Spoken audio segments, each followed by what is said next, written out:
For 25 long years, Toru's life has been a tedious, soul-crushing cycle of hunting slimes at the forest's edge.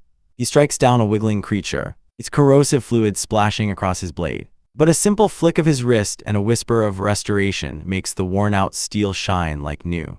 This is his reality, a cycle noticed by other, more arrogant adventurers who see him nearby. A stray magic bolt from their hunt nearly hits him, and they curse him for getting in the way. They sneer at the old man who only ever hunts slimes, a mud-collecting bastard with pristine armor that proves he never faces real danger.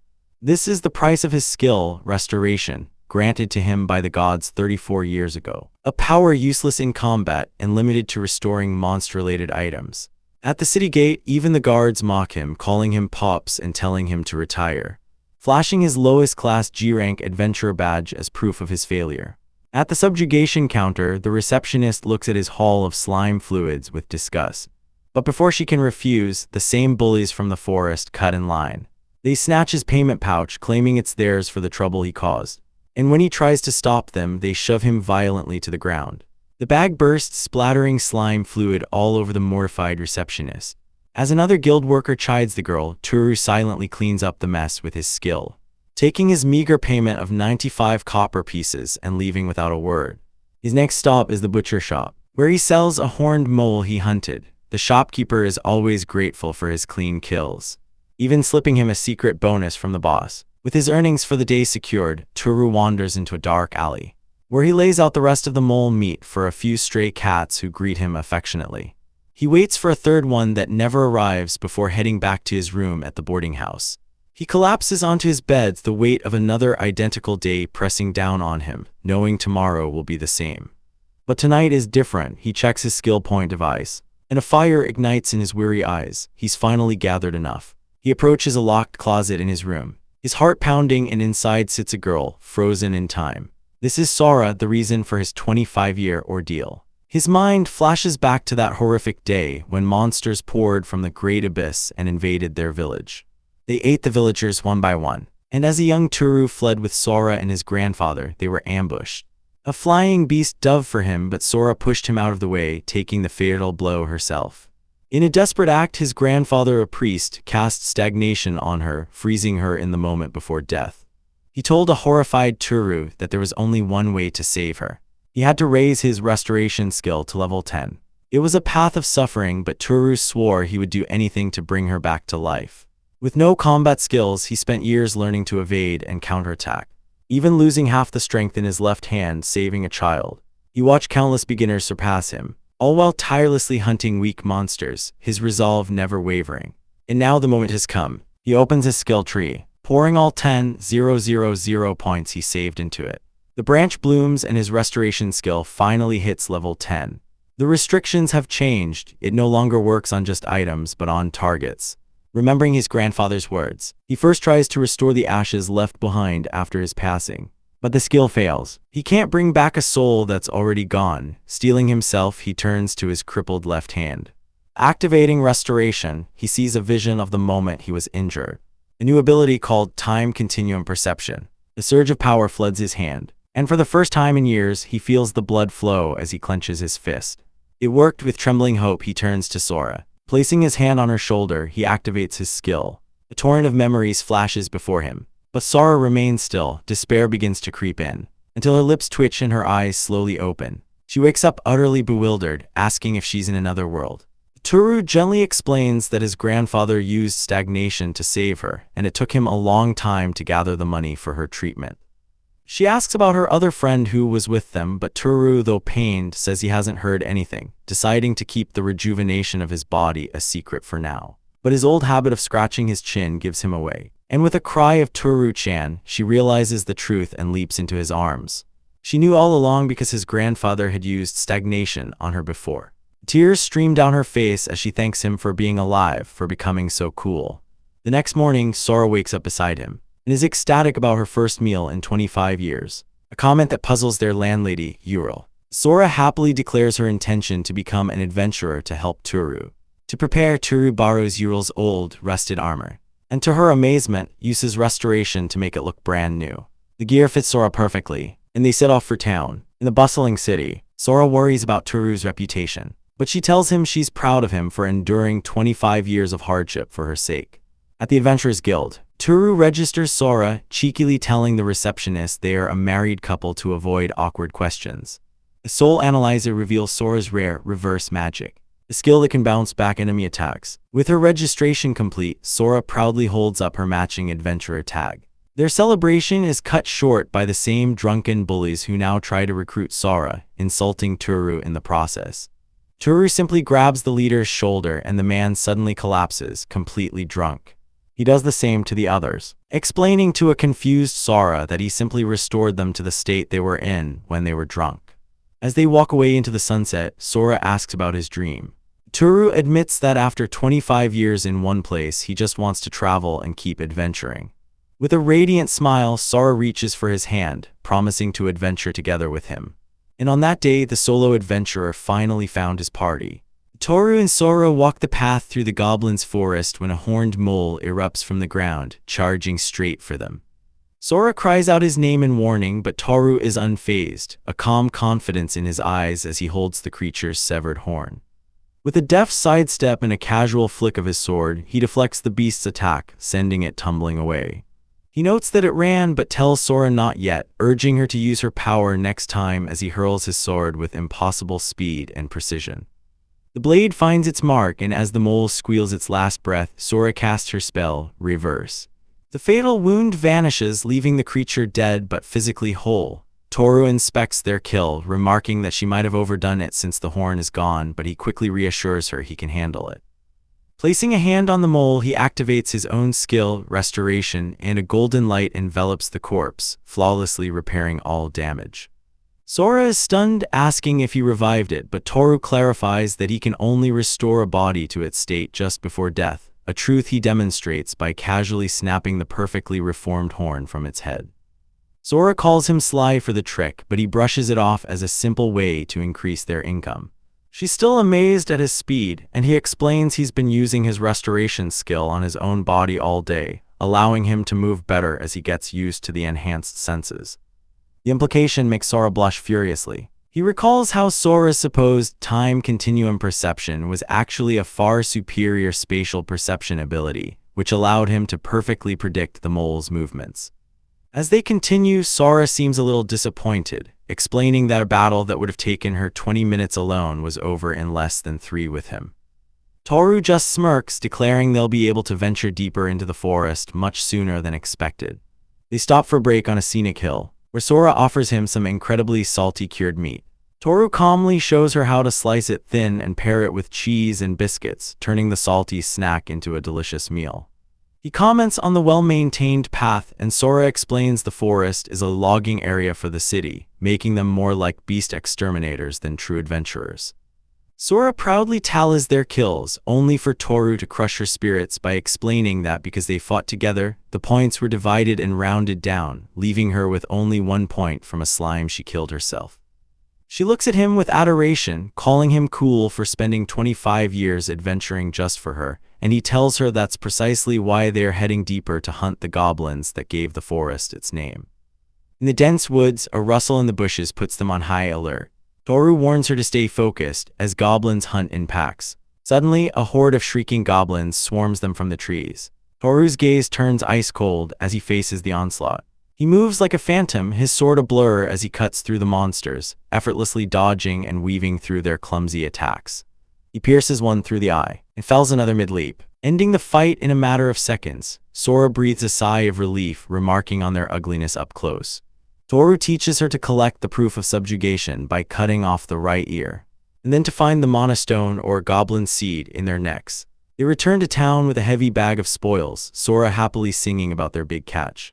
At the gate, the guard Carlos is instantly smitten with Sora, asking who the cute girl is and expressing disbelief that she's with Toru. Inside the guild hall, the place is packed. They overhear a group of young adventurers bragging, one of them noticing Sora and loudly commenting on how cute she is. Sora politely apologizes for eavesdropping, which leads to the brash young adventurer immediately trying to recruit her into his party. But Toru steps in, calmly telling the kid he's cutting in line and declaring that Sora is with him. At the counter, Toru unloads their massive haul: 21 goblins, 5 horned moles, and 2 slimes, earning them a huge pile of coins that leaves the other adventurers speechless. As they leave, the young adventurer begs Toru to teach him his secret to slaying goblins next time, while his own party turns in their pathetic catch of just 4. Later, Toru tries to give Sora her share of the earnings, but she refuses until he insists a girl needs money for things. He playfully asks if it's his marriage fund, a suggestion he flatly denies. At Sora's request, they visit the food stalls, and she playfully offers him the first bite of a meat skewer. Finding it delicious, they decide to buy some for their landlady as well. After explaining their early return, Toru takes Sora to a public bath to relax after her first hunt. Sora is thrilled, having never been in a big bath before. After a quick joke about bathing together that leaves her flustered, the landlady guides Sora to the women's side. They meet up later, with Sora glowing and showing off how smooth her skin is. Toru agrees she looks so beautiful he almost didn't recognize her. The next day, he takes her to a fabric shop to buy her some new underwear. As their landlady noticed she only had 1 pair, Sora browses the fabrics while Toru is measured. Eventually finding a sky-colored cloth she loves, Toru pays for it without hesitation, and Sora, overjoyed, ties it into a headband, declaring her love for him and promising to make them so much money he'll never have to worry again. The landlady remarks to Toru how much brighter Sora seems now, and he agrees, hoping she doesn't push herself too hard. Toru warns Sora to watch out as a goblin lunges forward, but he's a blur of motion, effortlessly snapping the creature's crude wooden club with his bare hands. With the immediate threat handled, Toru instructs Sora to use her restore ability on the battlefield gore while he points out a patch of bitter grass. He explains its value as an ingredient for high-priced healing ointment, teaching her to harvest it sustainably so it will regrow. Their successful hunt, however, has not gone unnoticed as they return to the city, their impressive haul drawing the suspicious gaze of the gatekeepers. Their path is suddenly blocked by a group of adventurers led by a man named Russell, who looks down on Toru's B-rank silver plate with disdain. Russell coldly informs him that there's been an accusation that Toru is merely using a rookie girl pretending to be her guide, and demands he follow them for questioning. Sora grows worried, but Toru simply reassures her that it will all be over soon. Meanwhile, the gatekeepers erupt into an argument, with one named Carlos furiously berating his partner Riken for reporting Toru out of petty jealousy. Riken, blinded by pride, strikes Carlos and screams that no matter how hard an old man works, he'll always be at the bottom.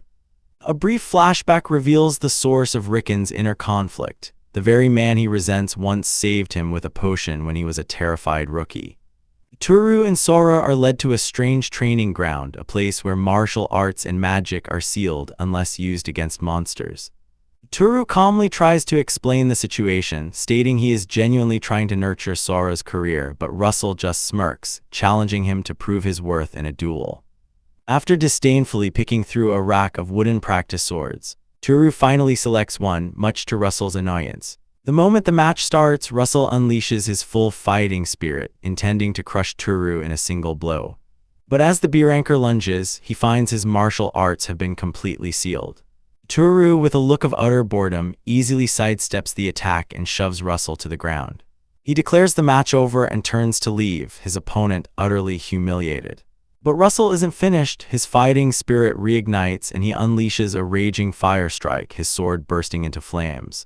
The attack goes wild and Russell himself is suddenly engulfed in his own fire, his men screaming for water. Later, as they enjoy a meal, Sora asks Toru what he did, sensing his actions were deliberate.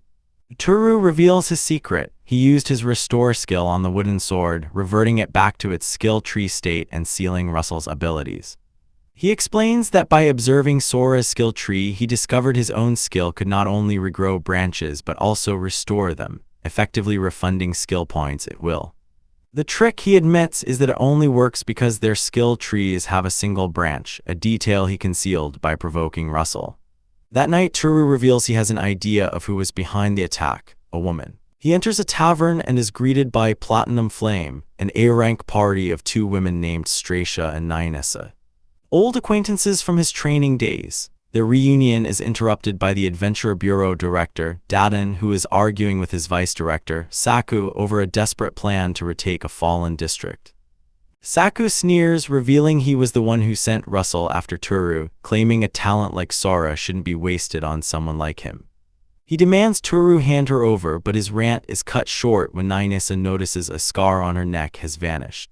Toru calmly admits he healed it. Intrigued by this display, Saku begins to see potential, but his ambition gets the better of him as he tells Daden to retire.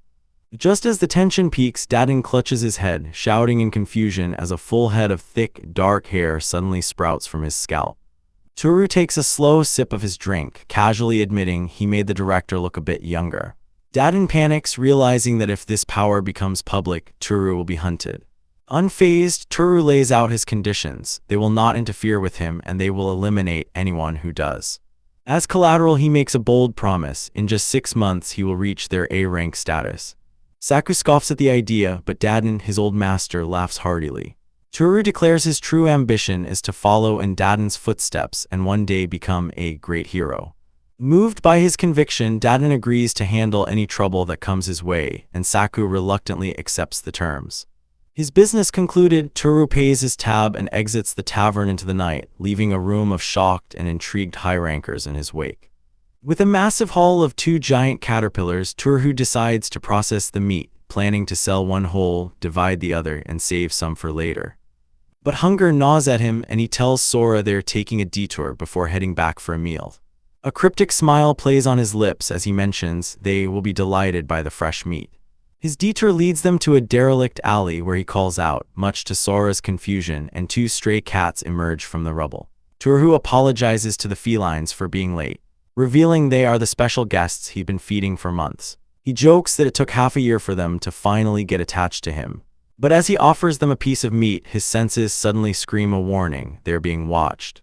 In a flash, a small, grimy child lunges from the shadows, eyes locked on the food with feral desperation. This is Mu, a starving orphan whose world has been reduced to a single, gnawing hunger. The child's stomach rumbles violently as they mistake the adventurer's conversation, pleading that Mu isn't delicious. Mu tries to snatch the food meant for the cats, declaring it's theirs now. A wave of pity washes over Toru as he realizes the poor kid has been surviving on cat food. He scoops Mu up, deciding he can't just leave them there, and promises something far more delicious than scraps. Back at their inn, the kind elven landlady greets them, unfazed by the sudden addition to their party. Toru asks if she can look after the child for a while, and she happily agrees to prepare a warm bath. Mu is still single-mindedly focused on food, but Toru gently insists that a bath comes first. During the wash, a few oddities come to light. Mu has no discernible gender. And despite their filthy state, they have no fleas, just like the cats. Toru also notices old scratch wounds covering their small back, a testament to a harsh life. Sora points out Mu's striking violet eyes, identifying them as a member of the Purple Eye tribe. When Toru holds up a lantern, their pupils constrict into thin slits, revealing their natural night vision. The landlady provides some old clothes and explains the naming customs of Mu's tribe, who often take names with repeated syllables in honor of their patron thunder god. Cleaned and dressed, Mu looks like a completely different person. At the dinner table, Mu hesitates for a moment before tearing into the feast with pure, unadulterated joy. Sora joins in with equal gusto, and the landlady watches their makeshift family with a gentle smile. Her long ears catch Sora's attention, and she explains she's from the Ashen Ear tribe. Launching into a brief history of the continent, a land fractured long ago by a great abyss that unleashed monsters upon the world, forcing the survivors to scatter and form 6 great nations under the protection of 6 great gods. With a playful glint in her eye, she asks Toru what his plans are for Mu. He admits he was going to just give them a meal and send them on their way, but a memory of another person with the same purple eyes surfaces in his mind, and he resolves to look after Mu a while longer. The next day, Toru takes his new ward to the local armor shop to get a proper pair of shoes. The gruff owner, Ramu, teases him about suddenly having a child, which prompts Sora to cheekily introduce herself as Toru's future wife. Ramu is skeptical about taking a small child adventuring, but Toru confidently assures him that Mu is talented. To prove his own worth, Toru takes a damaged piece of armor and, using his secret skill, restores it to pristine condition right before Ramu's astonished eyes. He explains his restoration skill can now repair items, even replenishing up to 30% of missing material, earning a handshake and a newfound respect from the blacksmith.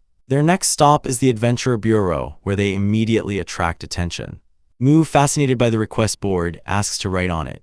Lifted by Turhu, the child draws a charming, if crude, portrait of their new family: Turhu, Mu, the landlady, and the two cats. Sora is comically horrified to discover she's been completely left out of the picture. At the registration desk, they hit a snag. The receptionist refuses to register Mu, claiming their innate skill, electric sense, is a dead end with no potential for growth. Turhu simply smirks, telling her to test the child. As Mu places their hand on the soul analyzer, a jolt of electricity courses through them. Turhu explains this is Mu's second skill, Electric Spine, a counterattack ability that allows them to gain skill points when hit, proving their potential as an adventurer. With her registration approved, Mu proudly receives her new tag, while Sora finishes her contribution to the family portrait by drawing herself in. Out in the field, Turhu begins Mu's training. He explains that their unique skill tree has 3 bumps, each holding a different power. He first has Mu try to access a deeper ability, sense sharing, but the attempt dredges up a painful memory for the child, who flinches away in fear. Turhu gently reassures them, realizing that this very power likely caused them to be ostracized and seen as an evil child. Shifting gears, he has Mu water the roots of their skill tree, unlocking a new power, Electric Radar. Mu unleashes a pulse of energy and immediately pinpoints a target hidden inside a tree, destroying it with a precise strike. Next, they unlock Thunder Needle, a skill that cloaks Mu in lightning and drastically boosts their speed. To test it, Turhu throws a spray of pebbles at them, which Mu dodges with blinding speed.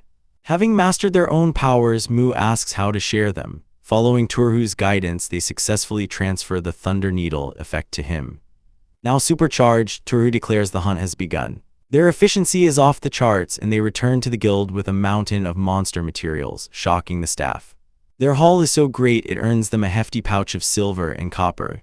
On the walk home, with Mu asleep on his back, Turhu muses that the child's dislike of Sora might stem from a past trauma involving sense sharing with another girl. He then cheekily offers to trade Sora to the landlady for her 2 cats, earning a sharp retort as they bicker their way home under the moonlight. Within the goblin's forest, Turhu's blade slices through monstrous caterpillars, a grim necessity now that the town's main forces are away on a recapture mission. His enchanted Thunder Needle shatters against the creature's hide, but he moves with practiced ease, dodging a spray of poisonous fur without a second thought. Switching his skill to Electric Spine, he plunges his sword down, ending the hunt in a shower of sparks.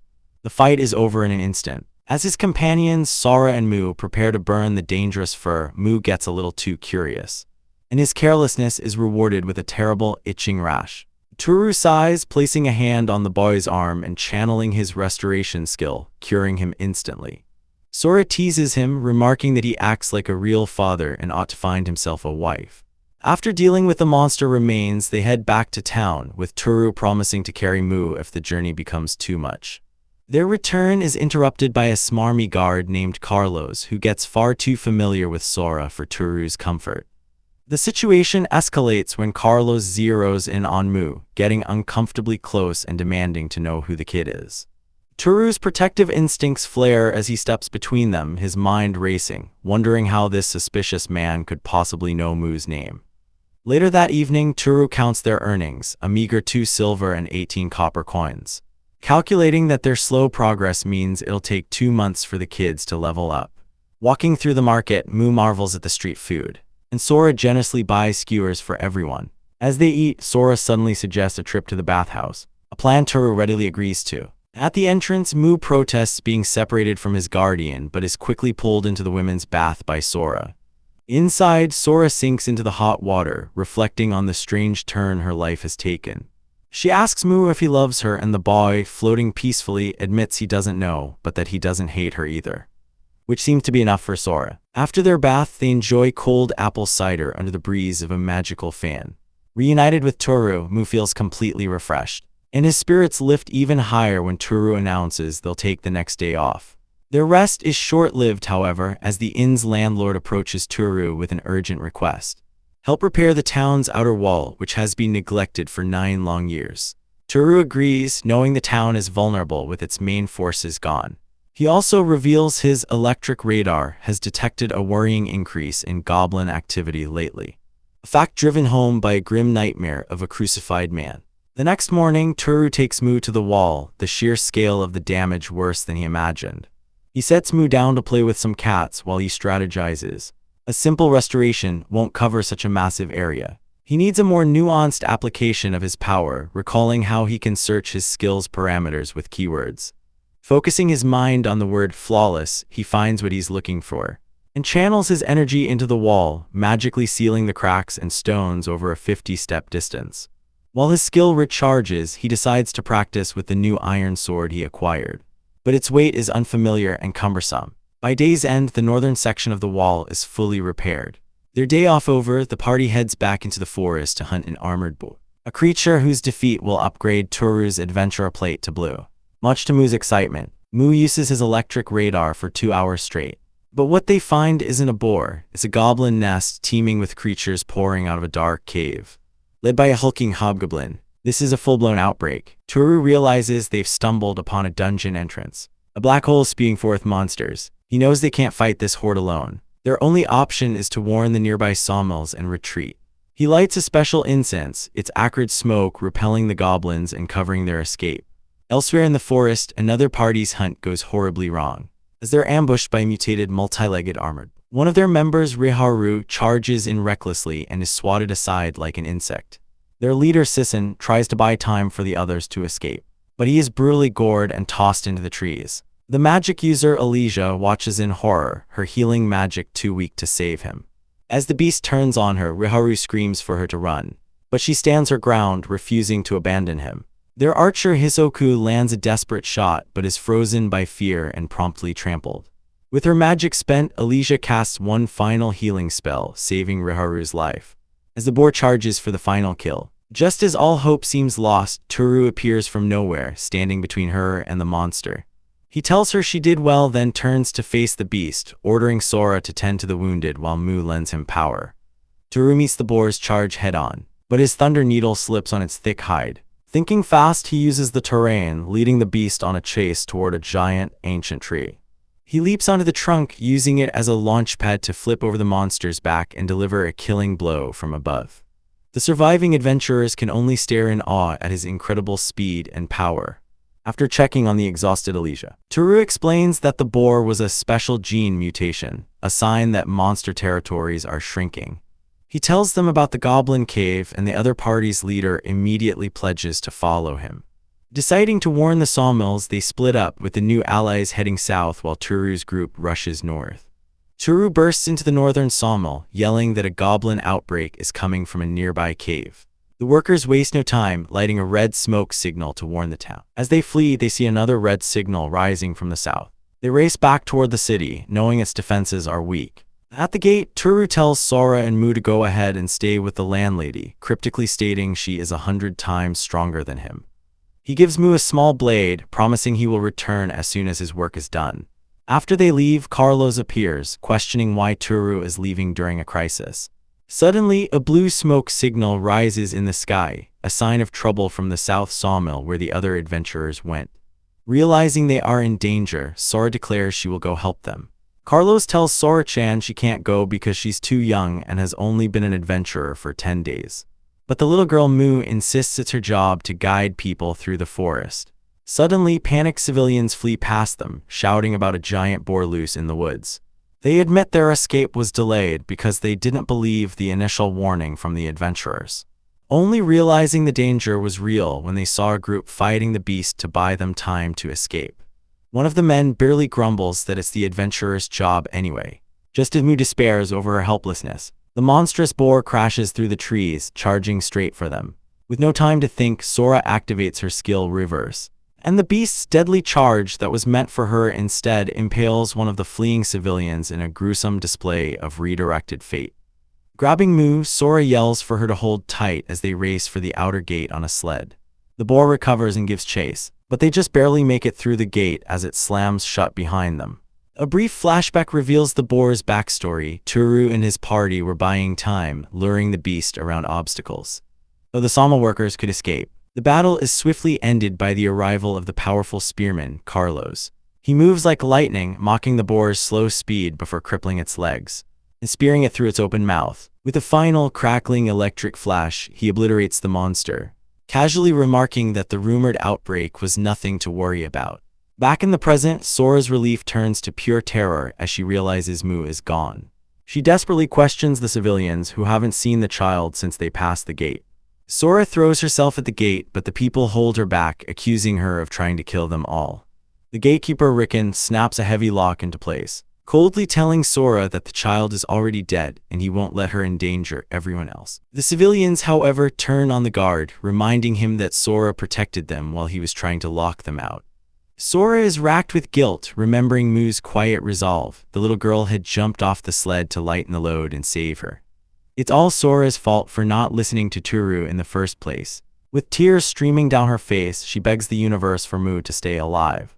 Knowing the child is out there fighting alone with her thunder needle, she swears she will save Mu just as Toru always saved her, confessing her love for the little girl to the unfeeling stone. Fueled by desperation, Sora begins punching the solid rock wall beside the gate, her gauntlets shattering the stone until she carves an opening and reaches through for the lost child. Outside, she finds Mu facing another boar, using her reverse skill over and over to make the beast impale itself. When the monster finally collapses, Mu cheers for her victory, completely unaware that Sora has collapsed from sheer exhaustion right behind her. An hour and a half later, the city's garrison prepares for a major assault. A long-distance unit mans the walls, while a close combat unit charges out. An alarm is raised as a massive horde of goblins riding beasts appears at the northern gate. An arrogant mage boasts he can handle them, but is immediately killed by a projectile that explodes his head.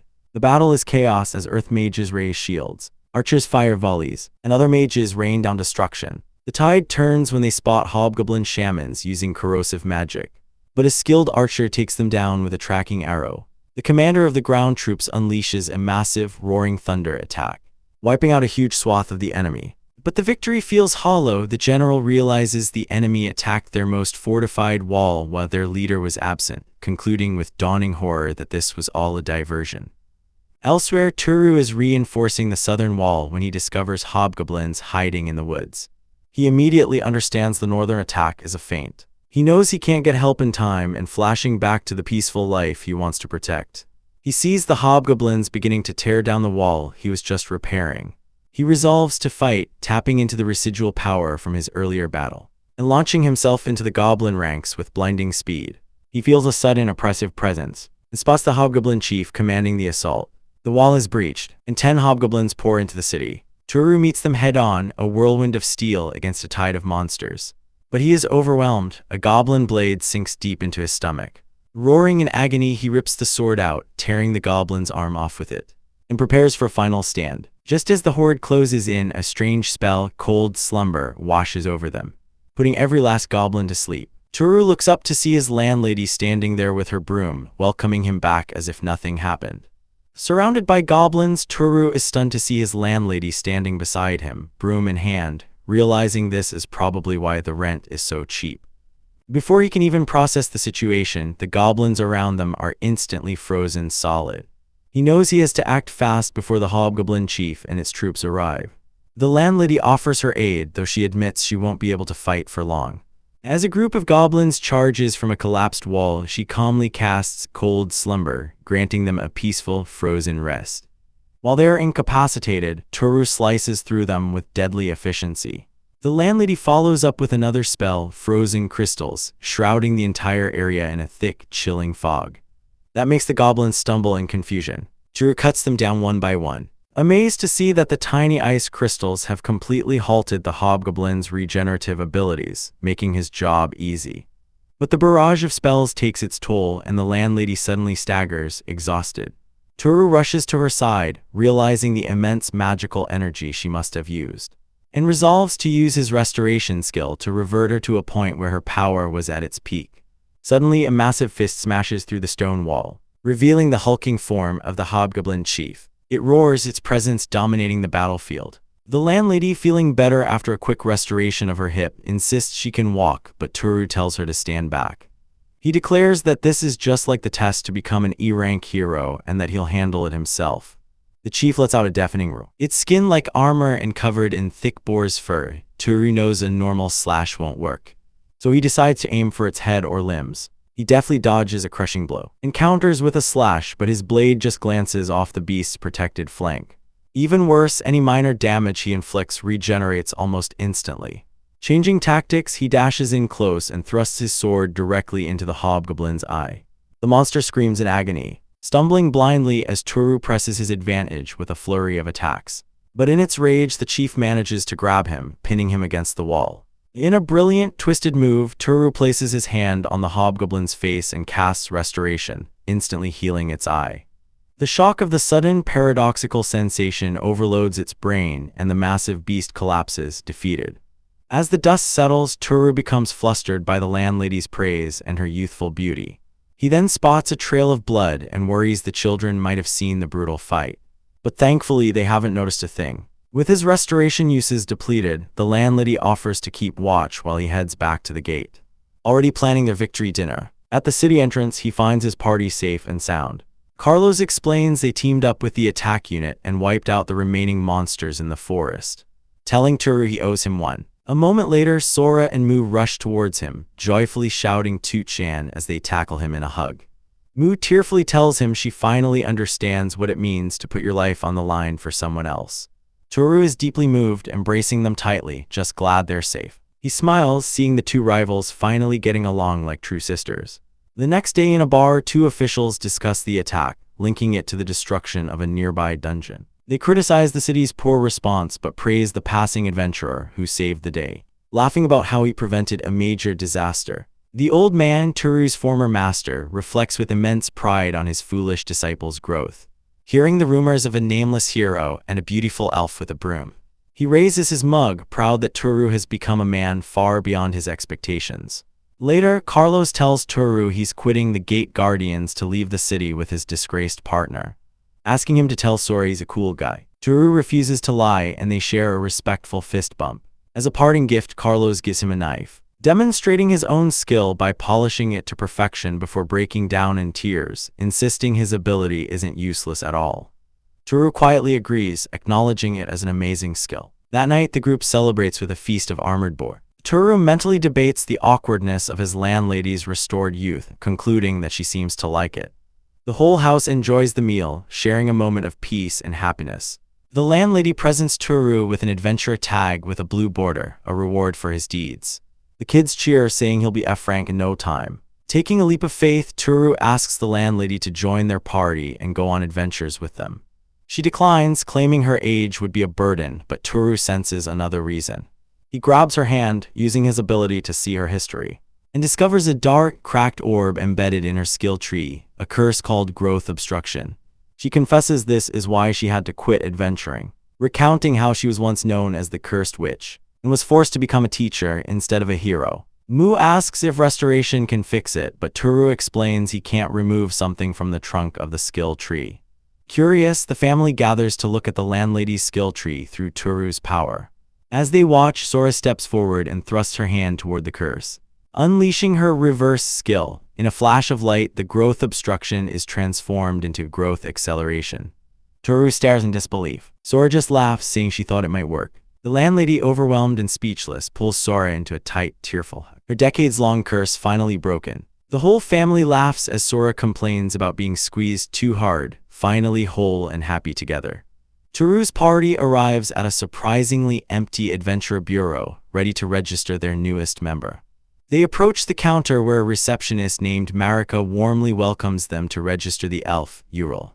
After filling out the paperwork, Toru is inwardly impressed as Ural places her hand on the appraisal orb. He gets a glimpse of her skill tree and is blown away. Her lower branches are fully grown, and even her middle branches are almost at their maximum level.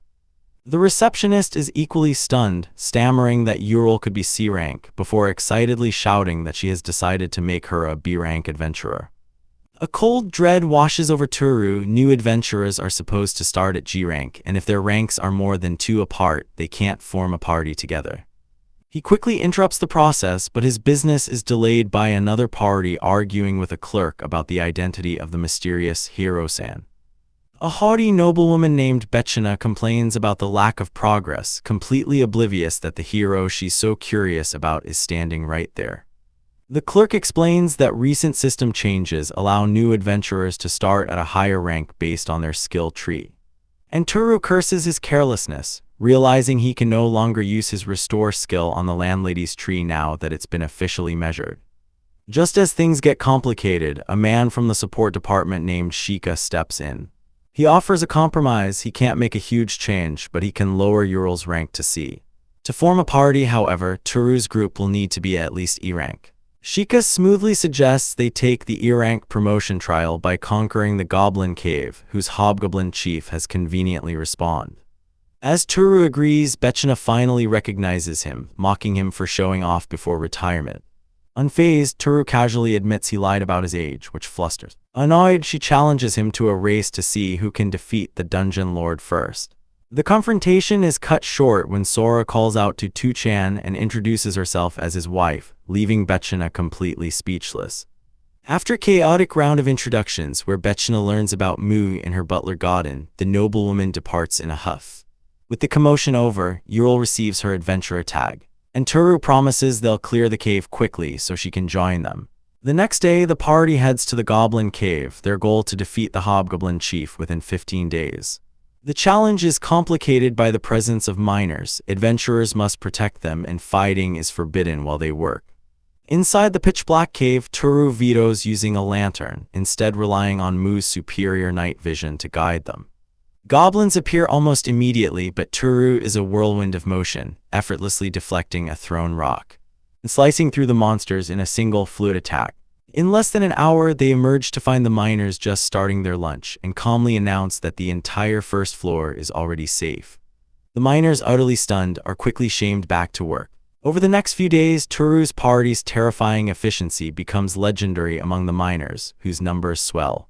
They even run into the party of young adventurers they'd met before, who seem to have found new courage and skill thanks to Toru's example. 5 days in, the miners apologize for ever doubting them. But Toru just smiles, used to being underestimated. With 10 days left, the team gears up at Ramusan's armorer shop.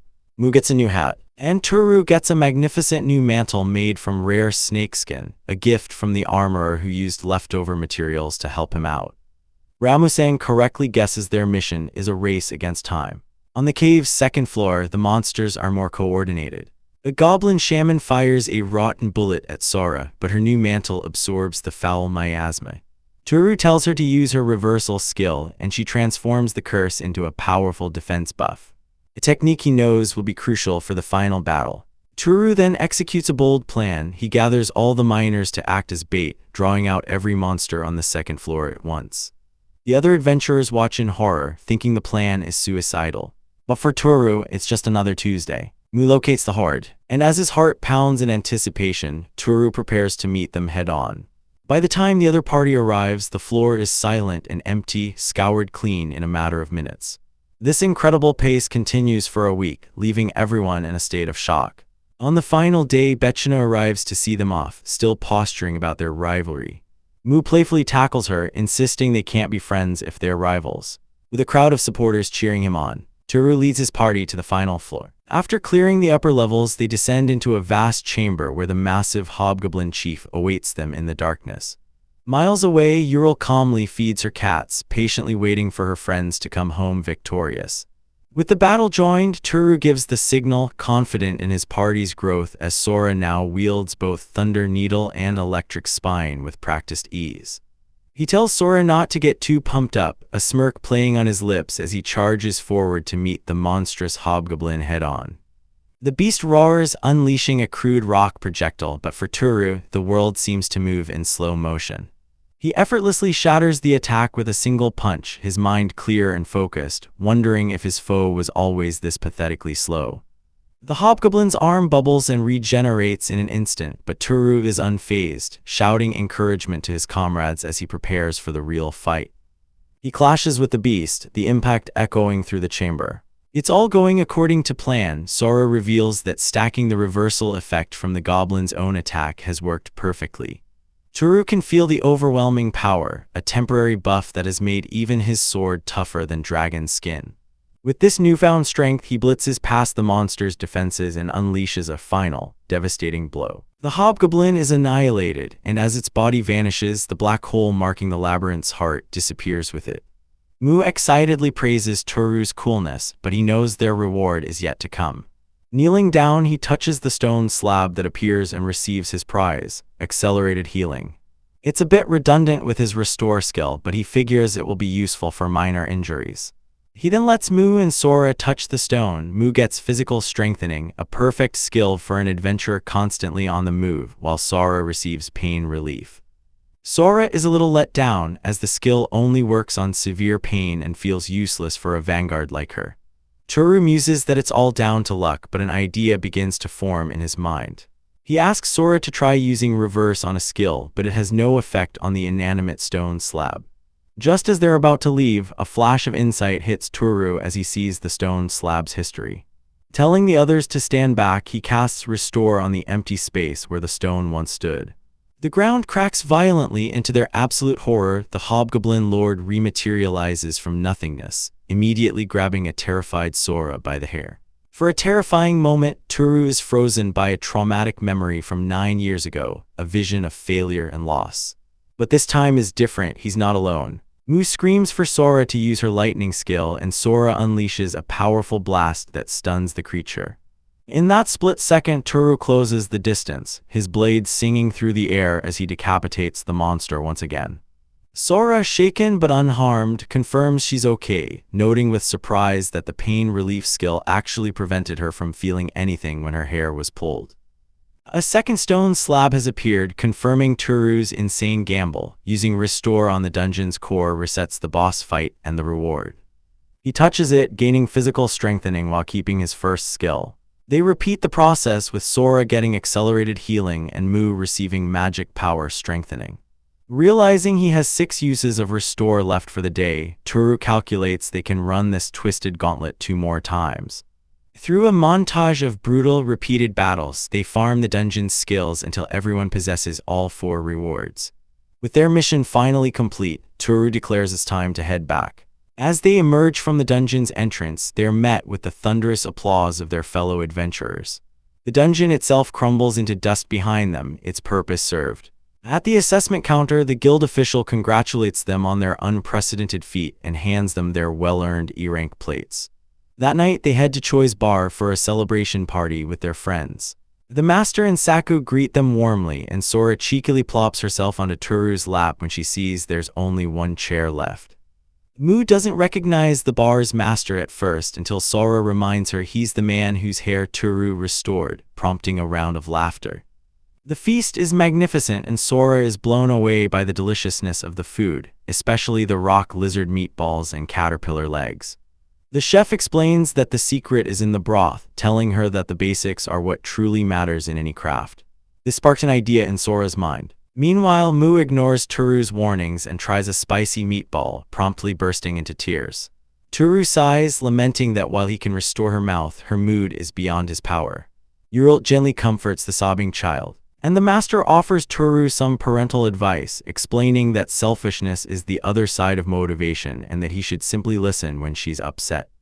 Sora then points out a flower-like crest on the master's chest, which he explains is a mark from defeating a multi-headed hydra in a deep labyrinth. Inspired by the chef's words, Sora makes a bizarre declaration: she's going to become a fine broth. The next day, after saying their goodbyes, the party sets off in a wagon for the border town.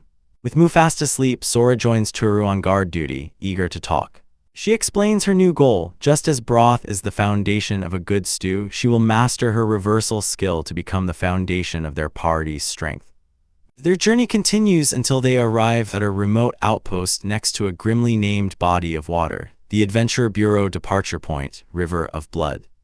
At the Deep Green Adventurers Outpost, a receptionist named Rishi greets Toru and his party. As Sora and Uriel introduce themselves, Little Mu demands a meatball, much to Sora's embarrassment. Rishi gets straight to business, explaining the rules of this new hunting ground. Transportation is a single wagon departing at 1 in the afternoon, and Toru notes other wagons are strictly for freight. The destination, the River of Blood, is swarming with over 100 adventurers, so they must stick to their assigned area. Rishi lays out a map showing the three sections, downstream for newcomers, a central collection bank, and the coveted upstream area for high-ranking adventurers hunting rage hippos to get promoted. Toru senses something is off, asking how priority for the best spots is decided. Rishi vaguely mentions enthusiasm levels and a liberation day, but quickly deflects, claiming they're short on staff to manage the intense competition. After signing the visitor list, where Mu proudly scrawls her name, Rishi recognizes Toru from his long stint hunting in the Goblin's Forest. Arriving at the river, the party is greeted by a strange sight. The water is a murky red, and adventurers are busy collecting iron sand from the shore. The ominous color is rumored to be monster blood from the abyss, a mystery to all, and the water is so corrosive with miasma that no bridge or boat can survive it. They trek along the bank, a massive campsite of tents stretching before them, overhearing whispers about Toru's legendary strength. But hospitality is non-existent. The first empty spot they find is immediately claimed by an aggressive warrior who tells them to get lost. A second spot is marked with a crossed-out sign, and a passing adventurer warns them it's a death trap that floods when it rains. The endless walking exhausts Ural, whose rejuvenated body lacks the stamina for such a trial. The very ground seems hostile. The grassy banks are covered in sucking grass, a parasitic plant that drains the life out of anything that gets too close. Their frustration mounts as another adventurer accuses them of being thieves just for resting. Seeing Ural at her limit, Toru lifts her into his arms, ignoring the exhaustion setting in his own bones. They finally find an empty spot, confirmed by a neighboring adventurer whose sinister smile does little to comfort them. They waste no time setting up camp, and soon the small party is huddled together, sharing a warm cup of tea. While Mu happily stacks rocks into a small mountain, Toru prepares for the hunt, his mind heavy with the challenges ahead. He leaps into battle against bizarre frog monsters, unleashing a thunder skill, while Ural demonstrates her incredible power, putting entire groups of them to sleep with a single cold slumber spell. Just as Toru moves in for the kill, an arrow whistles past his head. An archer and his cronies approach, arrogantly claiming it was a stray shot and demanding their arrow back. Toru's patience shatters. With cold fury in his eyes, he tells the man to complain to his bow before snapping the arrow in half. The archers explode in anger, but Toru simply turns his back on them, his contempt clear. Feeling uneasy, he leads his party further downstream. But as they walk away, the archer takes aim again. A sharp crack echoes as the bow misfires, and Toru glances back with a chillingly satisfied smirk. Downstream, the fight is just as chaotic, with spiny fish monsters firing water bullets that force them to constantly dodge. Ural freezes the frogs again, but the other monsters are quick to flee. Toru realizes with dismay that he chose this spot to avoid competition, only to find there's barely any prey to hunt. During another break, the party huddles together for warmth and comfort, a small island of peace in a hostile land. But the peace is short-lived. They are discovered by three boisterous men who had been spying on them from the grass. After a bizarre argument about their preferences in women, the three brothers introduce themselves and, to Toru's surprise, sit down for tea. The eldest, Rorolf, explains the grim reality of this place. They are stuck downstream because they are too poor to pay the massive hush money required to hunt upstream, where powerful factions control everything. The river is a cutthroat hierarchy, the newcomer-infested downstream, the dangerous midstream where claim jumpers and thieves run rampant, and the exclusive upstream controlled by factions like the Purple Eye Tribe. The only hope for the unaffiliated is Liberation Day, a rare event where they can pay an exorbitant fee to hunt hippos driven downstream. Toru's mind races, connecting the dots to Rishi's evasive behavior and the rumors of adventurers being drowned for defying the factions. The Adventurers Bureau turns a blind eye, giving the gangs free rein. Rorolf sees the dangerous glint in Toru's eyes and knows he's already scheming. As a gesture of goodwill, he offers a simple trick to deal with the annoying fish monsters, a solution so easy it will surprise them. All with a knowing smile that suggests this alliance is just beginning. The battle rages on, but as Toru's party faces down giant frogs, the other adventurers simply watch, waiting. With a calm whisper, Ural casts her cold slumber spell, instantly putting the amphibians to sleep. Her magic leaves the onlookers stunned, and they excitedly agree that they absolutely need a magic user for their own crew. Just as they relax, a spiny dogfish erupts from the water, only to be instantly frozen solid by a blast of ice from Sora. Turu watches with pride, explaining to the others that this was a technique taught to them by Rorolf. He elaborates on the strategy. The fish instinctively attack movement on the water's surface, so distracting them with stones from the shore is the key. Mu gets a little too into her role, gleefully hurling rocks until Turu tells her to stop. But it's too late as her last stone makes the creature turn. Seeing the danger, Ural unleashes a massive ice sheet spell, far more powerful than intended, freezing a huge portion of the lake in an instant. She sheepishly apologizes for overdoing it, explaining the spell was meant to be much smaller, but the others are just in awe of her power. Turu thanks her, relieved she saved him. As his party recovers, Turu's gaze narrows on Rorolf's group, demanding to know why they were testing them. The adventurers admit they wanted to confirm the rumors of a party with a skilled swordsman and a uniquely powerful mage. Rorolf then asks if Turu is the one they call the Mud Collector. When Turu confirms his infamous nickname, they formally bow and plead for the slime exterminator's help. They invite his party to their camp to explain the situation, and though Turu senses they're hiding something, his curiosity about why they need a slime specialist in a place like this wins out. The mood lightens as Mu demands a reward for her hard work, and Turu happily gives her a piggyback ride as they arrive at the camp. Their destination is a vast, desolate shore, where a strange stove burns with no visible fuel source. In the distance, Turu spots the true marvel, a colossal, half-finished bridge made of stacked stones. Rorolf explains it's their life's work, a project 2 years in the making, to reach the fertile land on the other side of the Red River. Turu clenches his fist, a deep respect for their determination welling within him. Rorolf gestures to his crew, expressing his pride in their esprit de corps. The light-hearted banter returns as Mu boasts about her rock-piling skills, only to add that knocking them down is more fun, much to the group's horror.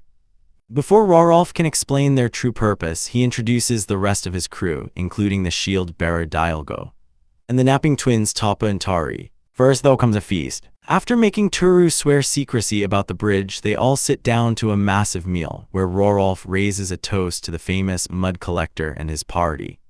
Over dinner, Rorolf admits he's surprised to see Turu with friends, having heard he was a loner.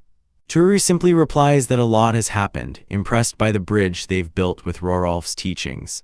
Dialgo confirms his respect for Rorolf's endless enthusiasm before asking Turu if he'll truly help them. Turu grins, stating he believes in silly talk because the grander the dream, the better it feels to achieve it, and they seal their new friendship with a toast. Later that night, under a brilliant starry sky, Turu and Sora lie awake. Sora asks him if he finds adventuring fun. She apologizes for her earlier mistake with her magic, but Turu comforts her, promising they'd adventure together and become the people they want to be, without rushing. In his heart, he reaffirms his vow to repay this girl who depends on him, to spend his life making her happy, ensuring their joy is shared, not one-sided. The next morning begins with the twins reading the wind, a rare skill that lets them predict a full week without rain. Rorolf's group then demonstrates their flawless teamwork, taking down frogs and fish with coordinated strikes.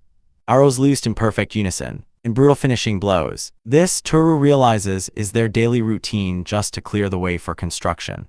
Then, Dialgo shows their true method, leaping across the water and slamming his shield to magically raise a mound of earth from the riverbed. Ural explains it's a rock-piling formation that builds his fighting spirit. Rorolf then reveals the reason for their request, handing Turu a piece of super-heavy red iron sand. This sand, he explains, is a favorite food of monsters, specifically the river slime. The creature is drawn to the mounds, melting them and any weapon that tries to strike it, making them impossible to fight conventionally. The mounds are stable for about a week, but rain will bring the slimes out, which is why they need Turu's help this weekend. Turu's party faces a harsh reality. Their income has plummeted since leaving the Goblin Cave. Their magic stones are dwindling fast, their water supply is low, and the barren landscape offers no privacy. On top of everything, they need new gear, including a proper staff for Ural. She protests, saying she doesn't want to stand out or look like a grandma. But Turu reassures her. After 3 days, their trial period ends and they head back to town. At the market, Turu turns in their haul of giant crabs. But when he asks about accessing the better hunting grounds, the assessor warns him away from the controlling guild, the Red Thunder. Just then, the guild master himself approaches, asking Turu if he found the river hunt fun. Turu bluntly says no, sparking a debate on the nature of adventuring. The guild master believes in seeking hardship to grow stronger. But Toru counters that there's no point in continuing without finding joy in the struggle. As he collects his pay, Toru finally recognizes the man as a fellow hunter from the Goblin Forest. And the guild master smiles, recognizing the mud collector, intrigued by this interesting newcomer. Toru sits with a group of rookie adventurers in a bustling tavern, apologizing for taking up their time as they note that their friend Sora isn't present. He gets straight to the point, admitting he's in a bind and needs to borrow some magic stones. The younger party understands immediately, with one member joking that he can imagine his comrades Rikaru and Hinku arguing all day about their finances. It's a fair trade, however, as Toru offers them materials from the Blood River, crucial information, and a hearty meal in exchange. The deal is too good to pass up, especially since their own progress in gathering stones is painfully slow. One of them worries about their own dwindling supply, but his desire to help Sora and learn Toru's incredible healing magic wins out. Toru senses their potential, remarking on their recent growth and predicting they'll soon get permission to enter the Goblin Caves, a place ripe with resources. With the deal struck, a feast is brought to their table, but their meal is interrupted by a gang of boorish adventurers. Their leader, a spiky-haired blonde, immediately starts mocking Rikaru, trying to bully him into joining their group. Rikaru stands his ground, refusing their offer, but the taunts escalate as they demand he bring a girl named Aresia to settle things. His party members try to de-escalate, pleading with the thugs not to mess with their friends. Toru, who has been quietly observing, finally speaks, his voice calm but radiating an immense pressure as he states the food is getting cold. The thugs freeze, a flicker of recognition in their eyes as they remember the rumors about this man, the one who single-handedly beat down Razel and 100 others. The bully's arrogance evaporates in an instant, replaced by fear as he asks if they're actually friends with him. Rikaru puffs out his chest with pride and confirms it, and the thugs, not wanting any part of Toru's wrath, make a hasty retreat, shouting empty threats over their shoulders. As they leave, Rikaru cheekily flips them off, and his long-haired friend Shisen is moved to tears, overwhelmed with gratitude and a newfound sense of safety. Toru simply smiles, telling him to eat, and the entire table raises their mugs in a toast to their new, powerful friendship. Meanwhile, Sora is out shopping with Ural and his party, having just bought shoes for the young Mu-chan. Ural teases her for not buying anything for herself, like the hero's sword belt she's admiring. Sora explains they're short on money, but Ural offers to pay, calling it a gesture between friends. However, his companion Godin gently rebukes him, stating that true friendship shouldn't involve money so easily. Sora clarifies that her relationship with Toru is different. He's always the one saving her, and she confesses her deepest desire is to be more than just friends, to become someone worthy of standing by his side. Their conversation shifts to food, and Sora leads them to a lively food cart area, where they enjoy a variety of delicious soups and breads. While they eat, Ural brings up Sora's dependence on Toru, suggesting that as a support class, she can excel in other ways besides combat. Inspired, Sora declares she'll learn to make the best broth for Toru. Then, Ural's tone turns serious as he asks if she ever saw a scar on Toru's left hand. Sora racks her brain but can't recall any such mark, a piece of information Ural quietly files away. In a quiet cottage, the elf Aresia finishes her cleaning and relaxes with a cup of tea. She glances at an ornate ice crystal staff she found in storage, a relic from her grandmother. The sight of it triggers a horrifying flashback to a time she was trapped and bound within a dark labyrinth, a despair that still clings to her soul. She recoils from the staff, deciding that despite its power, she has to get rid of it. Later, Toru's group meets Ural's party by a river just as it begins to rain, preparing for an impending battle. Sora kindly provides the guards with supplies they couldn't get from the city. As everyone sets up camp, Toru works with incredible efficiency, building a shelter, a water collection system, and even a latrine in moments. As the downpour intensifies, the first river slimes begin to emerge from the water. Sora steps up to fight, but her sword gets stuck in a slime's gelatinous body. In a flash, Toru is by her side, using his restoration power on her weapon. The sword gleams with renewed power, and she effortlessly destroys the creature. The other adventurers are stunned, realizing her mundane sword has been transformed. Toru explains his unique ability to repair and enhance equipment, though he can only use it 10 times an hour. The battle rages on, but the guard party struggles, their tactics barely holding the line. One of them, Dialgo, pushes his skill to its limit to erect a rock wall, but a group of 10 slimes merges into one colossal monster. The massive slime crashes toward them, and with Toru's restorations used up, his party can only watch helplessly. Toru realizes the guards are holding back to maintain their decoy strategy. But then he has a brilliant idea. Just as a guard is about to sacrifice his precious axe in a desperate final attack, Toru announces his power is ready again. He tells Dialgo he has a plan and then reveals a secret he'd forgotten to mention. His restoration works on people too. He places a hand on the exhausted Dialgo, and a surge of energy restores the young man's fighting spirit completely. With Dialgo's skills now usable indefinitely, the guards realize they no longer need to hold back. A wave of relief and joyous celebration washes over them. They are now invincible. One of them looks at Toru in awe, asking what he is, and Toru smiles, replying that he's just a simple mud collector. The grim battlefield transforms into a bonus stage, and Sora cries out in delight, having finally earned her first skill point. She earned 200 points at once from the fused slime, enough to grow her skill tree for the first time. Knowing there's a 50% chance of failure that could end her adventuring career, she hesitates, but Toru encourages her. With a silent prayer to protect her precious family, Sora focuses her will, and a new branch successfully sprouts from her skill tree. Her joy is infectious as the party celebrates her success. The new branch grants her the skill Fixation, a powerful defensive ability. Sora beams, filled with a new confidence that she can now protect everyone. As the rain continues to pour, Toru reminds them the fight is far from over. And they dive back into the fray, racking up points and materials through the night. The night air fills with the aroma of a hearty stew as Sora proudly announces dinner is ready.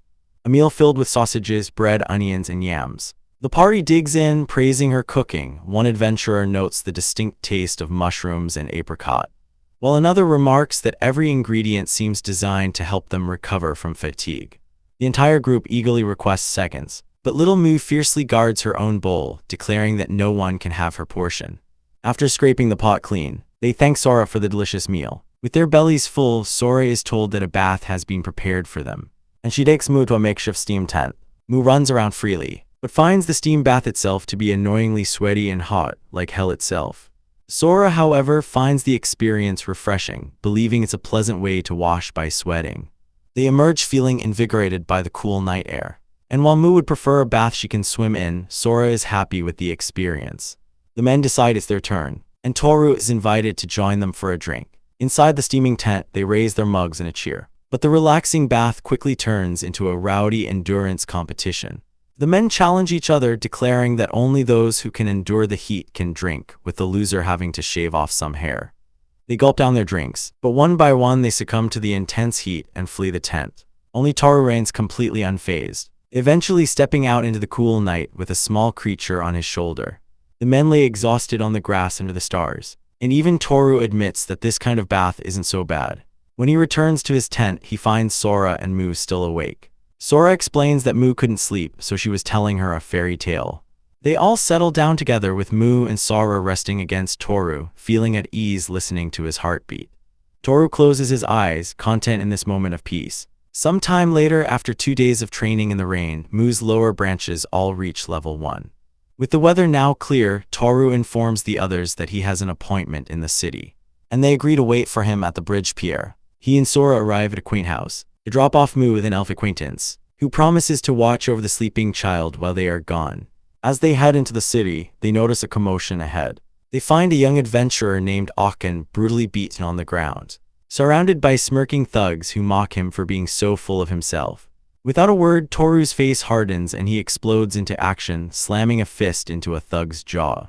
He sidesteps another attack, grabs the man by his face, and smashes him into the pavement. When a third lackey threatens him with a knife, warning him what will happen to their group if Aken is harmed, Toru silences him with a devastating kick to the face, followed by a crushing stomp. The defeated adventurer explains that Siken's group attacked him while he was alone. Toru pins one of the thugs with his foot and demands to know where they took the others. The man sneers, telling the mud collector to go to the training ground if he wants to save the children. Toru tells Sora they're leaving immediately. They arrive to a horrific scene. The young adventurers are tied up, being tormented by the Red Thunder Group's boss, Dedero. who forces a boy to lick filth off the ground. Just as Didero raises his axe, Toru and his party arrive, their presence a silent, menacing promise. One of the captives, Shisen, cries out in relief knowing Toru would come. Toru asks why they would do such things to children, and Didero casually calls it a group entrance ceremony, finally recognizing Toru as the man who defeated Russell. He dismisses him as a simple mud collector and an old man, but Toru cuts him off, stating that he's the one they were aiming for all along. Didero smirks, agreeing this will save time and that he'll use Toru as a stepping stone to glory. Didero's lackeys shout encouragement, claiming Toru only won by chance last time, as Didero declares a 2-on-2 mock battle. The duel is set. Toru states that if he loses, the children go free and he will stop fighting, but if he wins, the fight continues until he's satisfied. Didero laughs, smugly accepting the terms. The lackey offers Toru's sword from a rack, and Didero grins, revealing his trap. He poisoned the handle of the red sword with frog poison, and has his A-rank mage, Rebecca, by his side. He's convinced he can't possibly lose to an old man and an E-rank girl. The battle begins, and Toru's speed is blinding as he easily evades Didero's wild swings, who taunts him to fight back, trying to buy time for the poison to work. Suddenly, Toru dashes past him, aiming directly for Rebecca. The mage unleashes a powerful fireball, but in a move that shocks everyone, Toru slices the magic attack clean in half. Enraged, Rebecca summons an even larger spell, an outburst flame. But just as she casts it, Sora activates her fixation skill. The massive fireball suddenly changes course, swerving back and engulfing Rebecca herself. She screams in agony as her allies panic and call for water. The fight is over. Toru calmly tosses the poison sword back to a stunned Didero, whose men can't understand why their poison trap failed. The rescued adventurers tearfully thank Toru, but they are consumed by guilt, feeling they were useless and only caused him trouble. Shisen says the worst part is feeling helpless after getting others involved. But Toru smiles, telling them it's because they stood their ground against a C-rank that he was able to arrive in time. He declares that this is their shared victory. And as they all rush in for a group hug, he thinks to himself that what the world calls useless will one day prove its worth. Elsewhere, 3 shady adventurers finish a dirty job, dumping 20 barrels into a dry riverbed, hoping their reward will grant them access to better hunting grounds. The leader thinks back to the cloaked man who hired them, a man whose voice was eerily familiar. A moment later, a dagger bursts through his subordinate's throat, and the man's body topples into the water. The leader spins around in terror but sees nothing. He screams out, knowing who his attacker is, just before a blade pierces his own chest.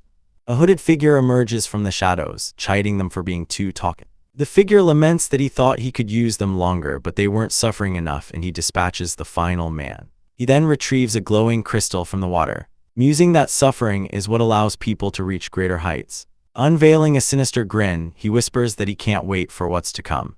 A sudden, violent explosion shatters the landscape, destroying the painstakingly built rock pillars that stood as a testament to years of hard work. The very ground collapses as the structure gives way, leaving the Beastmen adventurers who built it staring in utter shock and despair at their ruined dreams. Nearby, Dialgo and the Green-Winged Twins can only watch the devastation with grim faces, their own hopes dashed. Far from the chaos, Toru and his party arrive at the border town Daden by carriage.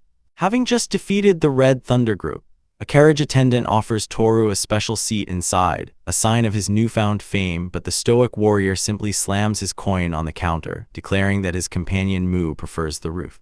They continue their journey, eventually arriving at the Blood Rivers Adventure Bureau departure point. Almost immediately, Toru overhears whispers and stares from the other adventurers, with Ural noting that his popularity has made it difficult to move around unnoticed. The crowd is gathered around a placard, which announces that the hunting grounds upstream are being closed until the culprit behind the Rage Hippos incident is captured. The gossip mongers immediately pin the blame on the Red Thunder Group, with one man whispering that their leader, Didero, was sent packing by a mud collector just yesterday. Toru listens with a grim expression, knowing they're talking about him and that Didero's group is now divided and afraid. Journeying to the river, Toru's party finds the Beastmen sitting amidst the wreckage of their hard work. They look upon the awful sight, and Toru cautiously asks the leader if he's all right. One of the Beastmen points out that someone had even made a small rock pile for Mu, a small kindness now lost in the destruction. The leader simply states that there's nothing to do but start over. But beneath his calm exterior, a fire of rage is building, and he suddenly declares that he will kill Didero for this. He grits his teeth, trying to suppress his pain, but Ural gently touches his face, telling him not to push himself too much. She wisely advises him that it's okay to feel the pain when his efforts have been ruined and that he shouldn't deceive himself. Her words break through his stoicism, and he begins to tell their story. For 2 years, he and his brothers piled rocks, hoping to build a pillar to cross the river. Other parties even helped, but the pillars kept collapsing. Then, Didero's Red Thunder group arrived, systematically destroying their work and pushing them downstream. Just when they had lost all hope, they met Toru, the mud collector. At the memory of that hope, the beastman finally breaks, his face contorting in anguish. He collapses into Ural's arms, letting out a raw, guttural scream of pure frustration that echoes across the riverbed. His brothers weeping alongside him. Their shared sorrow soon gives way to a moment of cathartic, explosive laughter. Afterwards, Toru approaches Dialgo, who confirms he's feeling better. Toru shares a piece of his own hard-won wisdom, explaining it took him 25 years to master restoration and that he's learned not to accept injustice without a fight, warning the boy that he must fight his feelings to avoid regret. With renewed determination, the entire group decides to rebuild the pillars from the beginning. For 2 days they work until Ural is forced to leave due to rank restrictions. Just as they're making progress, the rain begins to fall and a warning is shouted about the approaching river slimes. Toru tells them to prepare a decoy rock pile to save his restoration skill. The team works together, fending off the slimes with practiced ease. But their smooth progress is interrupted when a mysterious, perfectly spherical orb emerges from the water. The Beastman leader recognizes it with dread, identifying it as the evil spirit of the Blood River. A monster born of mana and miasma that can only be defeated by destroying its spirit core. Before they can react, the spirit is already taunted by Dialgo's presence and launches an attack, firing a volley of sharp, black thorns. Toru springs into action, his sword a blur as he deflects the deadly projectiles. But he's quickly pushed back by the sheer volume of the assault. He warns the others to get back, noting the monster's 10-step range and lack of any warning movement. He screams for them to run as the twins are nearly skewered. The commotion wakes Mu, who sees a thorn heading straight for Sora and leaps into its path without a second's hesitation. Toru dives to shield Sora but knows he won't make it in time.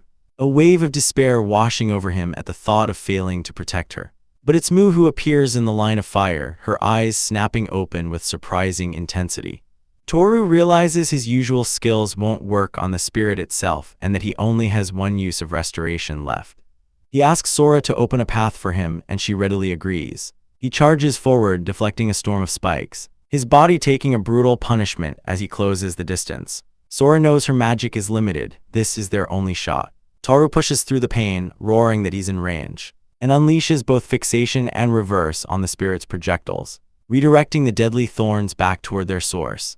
As the spikes converge, Sora shouts his name and thrusts her blade forward, piercing the creature's core and shattering it in a single, decisive blow. The monster dissolves into a puddle of goo, and Toru stands panting, steam rising off his body. Sora rushes to his side and he explains that the pain relief from the goblin cave is what allowed him to move. Just then Mu runs to Sora, frantically asking who hurt her and vowing to get revenge. Sora reassures her that she's fine, her energy bolstered by Mu's magic. Mu inspects her and discovers the bag from Ramu, now pierced by a hole. Toru puts it together. The spirit was attracted to the magic stone inside the bag, and it was the stone that ultimately stopped the thorn, protecting them all. After the battle, the Beastmen are in awe, now insisting on calling Toru their brother after his incredible display. Dialgo is equally impressed by his sword skill. The Green-Winged Twins even apologize for their earlier carelessness, which Toru quickly dismisses. Later, the whole group celebrates around a fire, enjoying a hot meal. The Beastmen continue to call Toru brother, much to his exasperation. During the celebration, Dialgo praises Sora's bravery, telling her to be proud. Toru adds his own heartfelt praise, telling her that he can fight so fearlessly because she's the one he can always trust his back to, causing her to blush deeply. A grateful Sora embraces Mu, thanking her for her kindness. Mu then remembers the shattered magic, and Toru uses his final restoration to piece it back together. The Beastman identifies it as a rare magic ore, the final form of a spirit monster's core, which can amplify magic. As Toru holds the restored rain ore, he sees a brief flash of its history. The beastman explains that the residual mana in such fragments attracts more evil spirits, and Toru's mind begins to race, connecting this to the log incident. But his thoughts are cut short when Diogo asks where the twins, Tappy and Tari, have gone. They aren't in their tent, and a sudden, cold dread washes over Toru as he realizes the danger may not be over. The night is closing in as Tappa and Tari use wind magic to race toward a lonely lodge, their urgency palpable. They ring a bell, the sharp sound cutting through the quiet and catching the attention of the man inside, Rishi. He steps out with an air of cold detachment, telling them he has business to attend to and they should take care of things. But they won't be dismissed so easily. They confront him holding up a shattered raincore fragment and demanding to know why he did it. A cruel smirk plays on Rishi's lips as he calls it a rare item, condescendingly offering to buy it at a discount since it's damaged. The brothers accuse him, stating he's the only one who could have possibly snuck the fragment away from the riverbed unnoticed. Rishi's composure is unnerving. He claims he was waiting for results that never came. Horrified by his transformation, they ask if he's trying to destroy the very peace they've fought for. He scoffs, calling it a simple warning and callously remarking that a little tragedy is necessary to strengthen humanity. That's the final straw. They declare they will no longer help him, but Rishi leans in with a threatening smile, asking if they're truly sure they want to oppose him, the head of their family. With newfound resolve, they shout that they are casting aside the deep green family name. From now on, they are simply Tappa and Tari. They reveal the core fragment came from the evil spirit Toru defeated and warn Rishi to stay away from them before vanishing in a gust of wind. Left alone, Rishi's calm facade shatters into pure rage. He seethes, remembering that Toru destroyed the core with his sword, a feat born from 25 years of grueling hardship, and he can't forgive anyone for taking such an easy route. A wicked grin spreads across his face as he concludes that all his preparations for Toru were well worth it. Elsewhere, Toru's party is searching the riverbank when Tappa and Tari suddenly reappear. The twins bow their heads to the ground in a profound apology. Confusing Toru, they formally introduce themselves as Tappa and Tari of the Deep Green family, declaring it will be the last time they ever use that name. Toru recalls finding it strange they never shared their family name, a common custom for the Green Wings tribe to avoid confusion. The name rings a bell for one of his companions, who remembers the guild desk man also named Deep Green. The twins confirm the devastating truth. The man at the guild, Rishi, is their youngest brother. A dark, shadowy image of Rishi appears as they reveal the horrifying reality that all the hardships Toru's party has faced were meticulously planned by him. The tragic story of the Deep Green family begins to unfold, a once proud family whose last-born child, Rishi, was promised a great future. He was given the best education and taught how to step over others to succeed, yet he was born with only a single mediocre skill, hidden in the wind, which only allowed him to hide from monsters. While his adventuring companions grew stronger, Rishi's own skill tree remained stagnant. Stopping at the 7th stage, his adventuring career was over before it truly began, and he fell into a deep despair, retiring to become a guild staff member. After numerous promotions, he found himself in a position of power, but his heart had been twisted by envy. Watching talented young adventurers flock to the Red River, he developed a deep-seated loathing for those who took their gifts for granted, deciding it was his duty to correct them. He began managing the hunting grounds, restricting access, and using the Red Thunder Group to enforce his will. Ironically, his scheme increased the adventurer's survival rate. But it came at a terrible cost. Toru's companion rages that nobody needed such twisted goodwill. The twins explain that the situation quickly devolved as people started bribing the enforcers for access, creating a bloodthirsty and corrupt environment. With the powerful Deep Green family backing him, no one dared to complain. Tappa and Tari were forced to simply monitor from afar as Rishi watched with a sick smile while adventurers were melted by river slimes.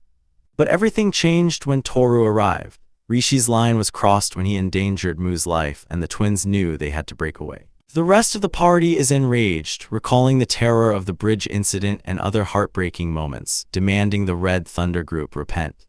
What follows is a brutal reckoning as the remorseful members of the Red Thunder Group are beaten by their former comrades in a chaotic explosion of pent-up grief and fury.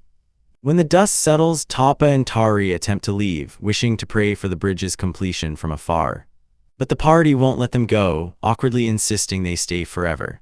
With their dark past behind them, they are welcomed into Toru's group. The next day, work on the bridge resumes, the stone piles now reaching the river's midpoint. With Talpa and Tari standing guard, the camp is safe from monsters day and night. The rain core fragment proves useful, allowing Sora to magically replenish their water supplies.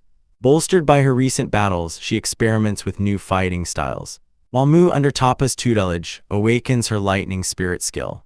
2 weeks later, another group of adventurers arrives for a hippo hunt, only to find a bustling, festival-like crowd working together in the pouring rain, a testament to the community Toru is building. A new threat looms on the horizon as a legion of adventurers gathers by the river, but a woman with braided hair decides it's best to watch from the rear for now. She explains to her massive companion, Godin, that she's no longer a child who rushes into things blindly. The battle horn sounds and the eager adventurers charge headlong into the fray. Archers draw their bows in the pouring rain, but the front line is immediately overwhelmed, sending a young mage scrambling back in terror. A massive wave erupts from the river, revealing a horde of monstrous hippos emerging from the depths. Arrows fly, peppering the beasts' thick hides, but the attack barely slows them down. The warriors charge in, only to be met with brutal force as a hippo's jaws shatter a man's shield like glass. The woman observes calmly that these creatures are a suitable test for D-rank adventurers. But her assessment is too generous. The so-called adventurers immediately fall into disarray, fighting over kills and prize money instead of working together, earning her utter disgust at their pathetic performance. Their incompetence has immediate consequences as a hippo bears down on a terrified young mage who freezes in place, tears streaming down her face. Godin moves to intervene, but the woman is faster, a blur of motion as she carves bloody slashes across the monster's flesh. Igniting her blade with a burning helix, she unleashes a single fiery slash that decapitates the beast. Stunning the onlookers, before she can even catch her breath, another hippo roars, forcing her to shield the girl she just saved. As Godin intercepts the new threat, the grateful mage thanks her profusely, but she coolly replies that it was inevitable. A deeper, more ominous roar echoes from the river, and Godin notices a scratch on her face, which she dismisses as an old wound. Their relief is short-lived as massive reinforcements emerge from the water, far more numerous and menacing than before. These new hippos are different, twisted, and mutated, and they seem utterly confused. The woman realizes this is no longer a simple hunt. The creatures have undergone a gregarious evolution. This horrifying phenomenon occurs when a monster population outgrows its territory, forcing them to adopt new, more violent forms to expand. As the other adventurers panic and shout about retreating, one of the evolved beasts leaps from the water, propelled by new fins, and crashes down upon a hapless warrior. The battlefield dissolves into pure chaos. The woman notes wryly to Godin that the adventurers are not used to such situations, and scoffs that being an adventurer is hardly an excuse for incompetence. They analyze the creature's new forms, webbed feet and fins used to launch themselves from the water. The entire horde bypasses the chaotic battle and charges downstream, causing the woman to panic as she realizes Toru-sama and his group are in their path. Godin smirks, finding it amusing that they'll get to see how the plain Mr. Hero handles this crisis. But she furiously tells him to shut up and orders him to follow. She makes a cold calculation, leaving the bumbling adventurers to their fate, certain that true adventurers rely on their own strength to survive. Meanwhile, downstream, Toru's party waits by a nearly finished bridge. He tells the sleepy Mu to prepare for the incoming frogs, but she complains she's too full and tired. He compromises, asking her to at least use her wind view to scout ahead. The little girl happily obliges, her eyes widening in shock as she senses something huge approaching. A blond man named Rorolf scoffs, accusing her of hallucinating. But the elven mage Ural confirms the warning, sensing unusual rumbles from upstream. Their argument is cut short by 3 terrified adventurers fleeing for their lives, screaming about giant waves rushing towards them. Toru instantly grasps the situation and asks Ural to handle the frenzied hippos. She calmly agrees, raising her divine staff and ordering the fleeing men to get out of her way. With the area clear, Ural confidently states she will defeat the monsters and advises everyone to keep warm, a chilling premonition of what's to come. Toru tells her not to overdo it, but she just smiles, promising to have some fun. She unleashes her magic, summoning an ice spirit tree that creates a circle of frost flowers on the ground. As the horde of evolved hippos charges from the water, Ural takes a single breath and exhales a frigid mist. The wave of cold instantly freezes the charging beasts solid, their own momentum causing their frozen bodies to crack and shatter into 1,000 pieces. Toru asks if it's over, but Ural replies that she only got the first 10. From the icy carnage, the remaining monsters burst free, unfurling leathery wings as they take to the sky. Ural stares in astonishment, a rare flicker of surprise on her face as she realizes these things can fly. As a monstrous horde of winged hippos charges forward, the elven mage Ural calmly raises a hand, halting her companions. With a single spell, she summons a deadly garden of ice, frozen crystal, which erupts from the ground and impales the beasts. Toru observes with a keen eye, recognizing the advanced magic as a frost flower circle. The creatures roar in agony, trapped in the icy prison, but their raw strength allows them to begin shattering their restraints. Unimpressed, Ural deems them persistent and unleashes a second wave of magic, a torrent of ice that slams into them. She follows with a devastating combo of spells, completely burying the monsters under a mountain of frozen earth. A bit embarrassed, she admits she might have gone too far. And as Toru checks on her, she confirms she's fine but has exhausted all her spells, leaving the rest to them. Just then, 3 more hippos leap from the water. Confident, Toru tells his party to count on him. While the young girl Mu vows to protect the exhausted Ural, Toru scoops her up, telling her to stay back. But Mu has other plans, unleashing a thunder spell and declaring that they are going first. As the vanguard dashes ahead with incredible speed, the rear guard decides to let Ural rest with the now sleeping Mu and quickly follows after their comrades. While they worry about being late, Toru is already in the thick of it, effortlessly leaping between the beasts, and bringing his sword down with crushing force, cleaving one in two. Another adventurer braces his shield, absorbing a powerful charge, while the archer conjures a wind speed circle to accelerate his attack, peppering another hippo with a volley of arrows. The rest of the party finally arrives, apologizing for their tardiness. As the shield bearer draws the final monster's aggression, the poison from their weapons begins to take effect, and with their target weakened, the warriors signal they are ready to finish it. They unleash a storm of electricity, a flurry of lightning blows, and a devastating lightning ring of destruction. One of them channels his power into a final lightning-piercing flash, skewering the beast and ending the fight with a smug declaration of victory. His teammates jokingly call him out for trying to steal the glory, just as Toru calmly finishes off the last remnants of another hippo. With the battle seemingly over, a final, massive creature erupts from the water, but Toru's companion instantly immobilizes it with a fixation spell, allowing Toru to deliver the final, decisive blow. They share a brief moment of triumph, but their victory is cut short by an arrow landing at their feet. A mysterious, red-haired man named Rishi stands on a nearby cliff, an arrow inexplicably sticking out of his own shoulder as he applauds them. He praises their amazing performance, stating that their victory over the evolved hippos proves he wasn't wrong.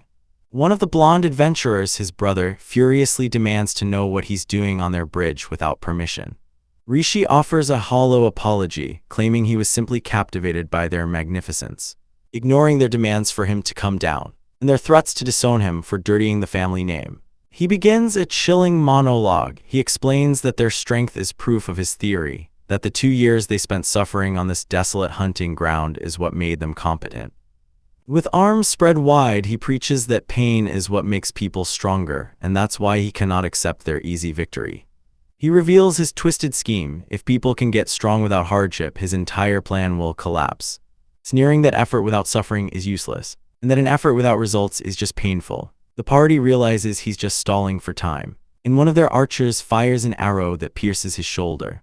Grunting, Rishi pulls a small pouch from his clothes, revealing a handful of glowing rain core fragments. With a manic grin, he declares this his final gift, and begins a dark ritual. As the party watches in horror, a colossal, shimmering slime monster materializes from the water behind him, its massive form blotting out the sky. The situation escalates in an instant as the party finds themselves face to face with the evil spirit of the Red River, a monstrously large, amorphous blob of darkness.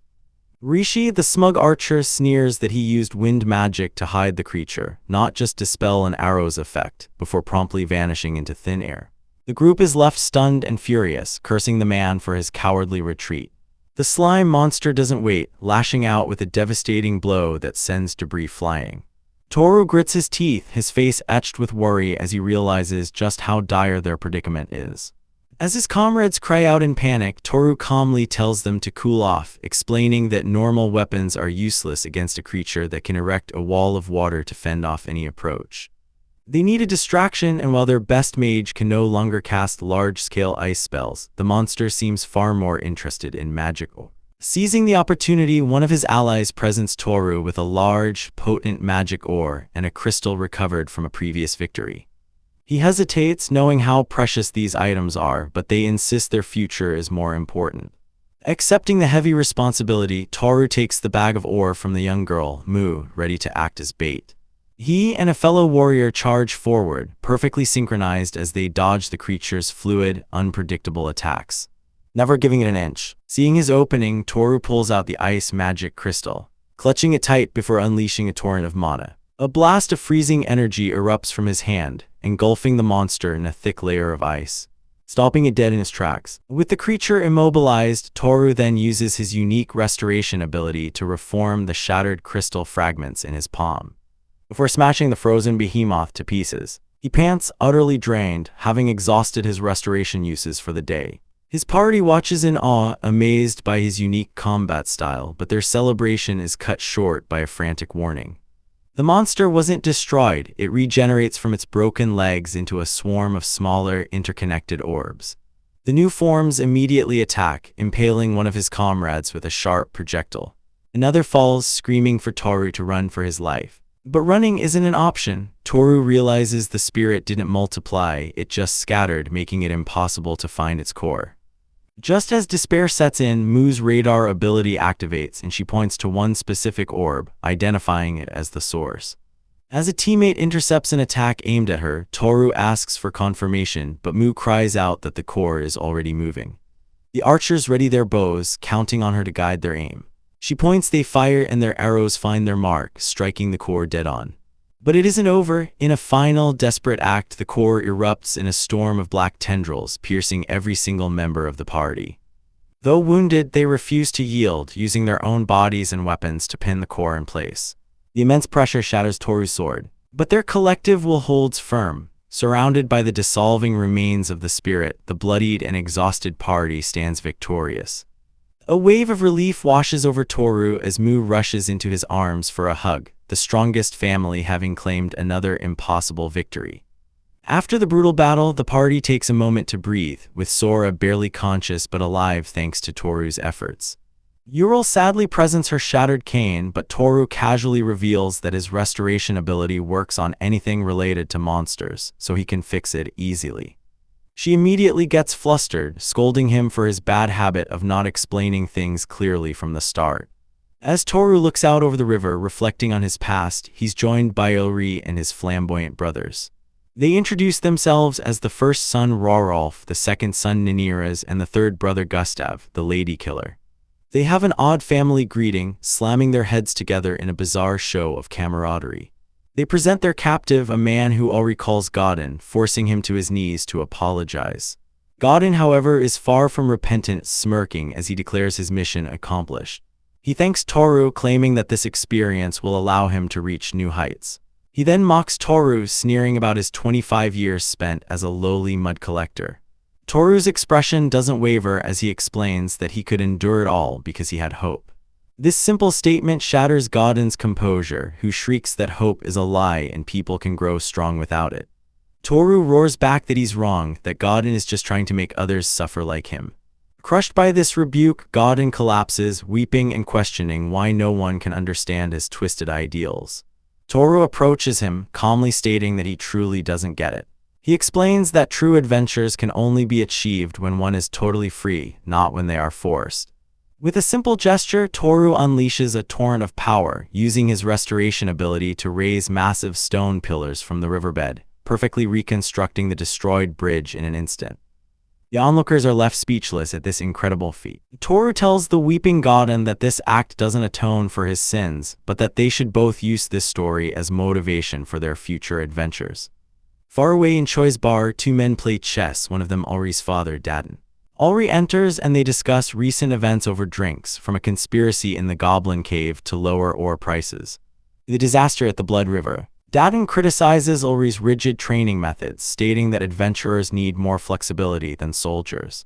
The conversation inevitably turns to Toru, a man Daden believes they cannot afford to lose. Ulri's eyes gleam with admiration as he recounts Toru's incredible feat of slaying the Red River Spirit with a single arm. Deducing that Toru is a master swordsman who, for some unknown reason, had to fight one-handed in the past.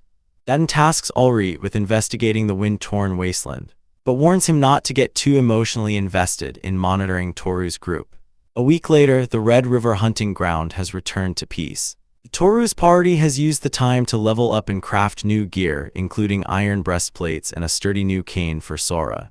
The stone bridge Toru created stands as a permanent fixture. Rorolf admits they couldn't have built it without him, but Toru humbly deflects the praise, saying Rorolf would have done it even faster. As Toru's party prepares to cross the bridge and depart, Ulri calls out, telling them to watch out for him during the hippo hunting lottery. Soon after, they arrive at the Adventurers Bureau, where they are officially promoted to D rank. Mu is singled out for being the youngest and fastest adventurer to be promoted in the guild's history. The guild official explains their new rights and duties, which include mandatory missions and tax payments. Ural and Mu are required to make contributions to their respective temples, as they are blessed by major deities. While Toru and Sora are exempt since their gods are considered obscure country deities with no official temples. With the formalities out of the way, Toru confirms their next destination is the wind-torn wasteland, a dangerous area known as an outbreak point where monsters appear frequently. The official then tries to sell them adventurers' insurance, an invisible shield that provides rescue services for a fee. Toru's skeptical, but agrees to think about it. The official wishes them luck, mentioning that the wasteland is also called the Wasteland of Despair, but she has faith they will return alive, as parties who listen to the boring duties explanation always do. They then head to the counter to get their new plates, sparking a chaotic debate over colors, with Mu demanding beetles and Sora wanting yellow. They eventually receive their new silver D rank plates. The clerk informs them that they can now register a party name, leading to a flurry of silly suggestions that Toru quickly shuts down. Their next stop is the armor shop, where the owner warns that Mu's boots will crack and fall apart in the arid wasteland. He recommends leather from a rock lizard, a creature found only in the wasteland itself. Toru accepts the quest, promising to bring some back. After 3 days of training and preparation, the party finally sets off in a carriage. Sora excitedly holds her new wand, which now contains a rain crystal. As they travel, Toru asks Sora why she was so insistent on a yellow plate, and she cheerfully explains it's because she loves the color of egg yolks. Finally, their carriage rumbles to a halt. They have arrived at the desolate outpost that serves as the entrance to the wind-torn wasteland, where shadowy figures of other adventurers wait, and a powerful warrior is seen playing a game by himself. At the edge of a desolate wasteland, Toru's famous party immediately becomes the center of attention among the other adventurers. They gossip about the cute magic user with her unheard-of spells, the stunningly beautiful elf warrior, and the small child who is rumored to be the Lightning Kid, a genius shield-bearer born once in 100 years. Their chatter is interrupted by the arrival of Toru's old acquaintance, Garud of the Horn Tribe. The two veterans clasp hands, joking about getting older and balder, recalling how Garud was one of the first adventurers Toru guided 15 years ago. Garud quickly gets down to business, explaining the Pathfinder system, a guild-authorized mission for D-rank adventurers and above in this barren desert. Their objective is to find the Demon Cave Fortress, a dungeon that appears sporadically in the vast wasteland. He emphasizes that a guide is crucial, someone to lead a party to safe zones without fighting, as the exploration ends if things get too dangerous. He announces that he will personally decide who gets the next guide, and just then their assigned guide arrives. The woman introduces herself as Saralise, and Toru recognizes her as the sister of Circe, an adventurer who got married and had a child. A shadow crosses Saralise's face as she reveals Circe went missing in this very wasteland 3 years ago, and they've been searching for her ever since. Saralise explains there are 3 routes deeper into the desert, a straight path through the center, a northern route of strange rock formations, and a southern route through iron valleys. The central path is the shortest, taking less than a day, while the others take nearly 2. With their path chosen, the party heads out, moving at a blistering pace. The wind is so strong that Toru has to carry a dizzy Ural. while the sand swirls around them, making every step a struggle. Suddenly, Mu screams that there's something there, and a monstrous rock lizard erupts from the sand. In a flash, Sora casts a freeze spell, completely immobilizing the beast. Toru pivots instantly, dodging its petrified jaws and delivering a fatal blow to its neck. He praises Sora and Mu for their flawless execution, noting that even his new knife can't pierce its tough skin anywhere else. He harvests the neck, skin, and tail as proof of the kill, telling the girls they'll find better tasting meat closer to their campsite. Saralisa watches in stunned silence, impressed by their skill. She's never seen magic that could stop a monster midair, but what truly shocked her was how easily Mu detected the ambush. Rock lizards are nearly impossible to sense with radar while they sleep in the sand. Yet the child pinpointed its location perfectly. She's unaware that 2 months of Toru's training has honed Mu's senses far beyond that of a normal adult. After effortlessly dispatching several more lizards, Toru's arm begins to feel the strain, but Mu is ready to heal him up. They finally reach their campsite for the night, a massive circular rock formation known as the Conqueror's Round Table. A place Saralisa confirms is safe from rock lizard attacks. As the others set up camp and prepare dinner, Saralisa remains quiet, observing them from a distance. They offer her some of their rock lizard meatball soup, and the savory flavor seems to warm her spirits as the whole party enjoys the meal together. Looking up at the brilliant, star-filled sky, the group marvels at the view, a rare sight usually obscured by the desert's strong winds.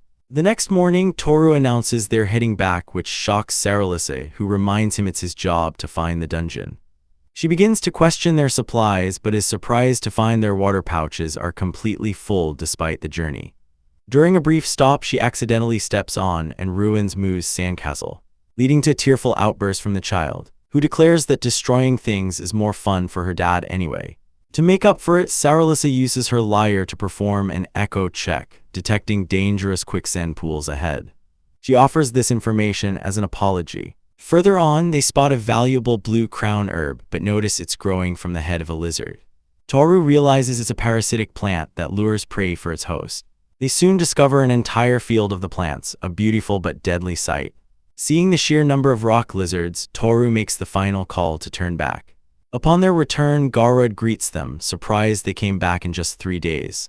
He assumes they were beaten by the harsh conditions, remarking that only the overconfident take the middle path.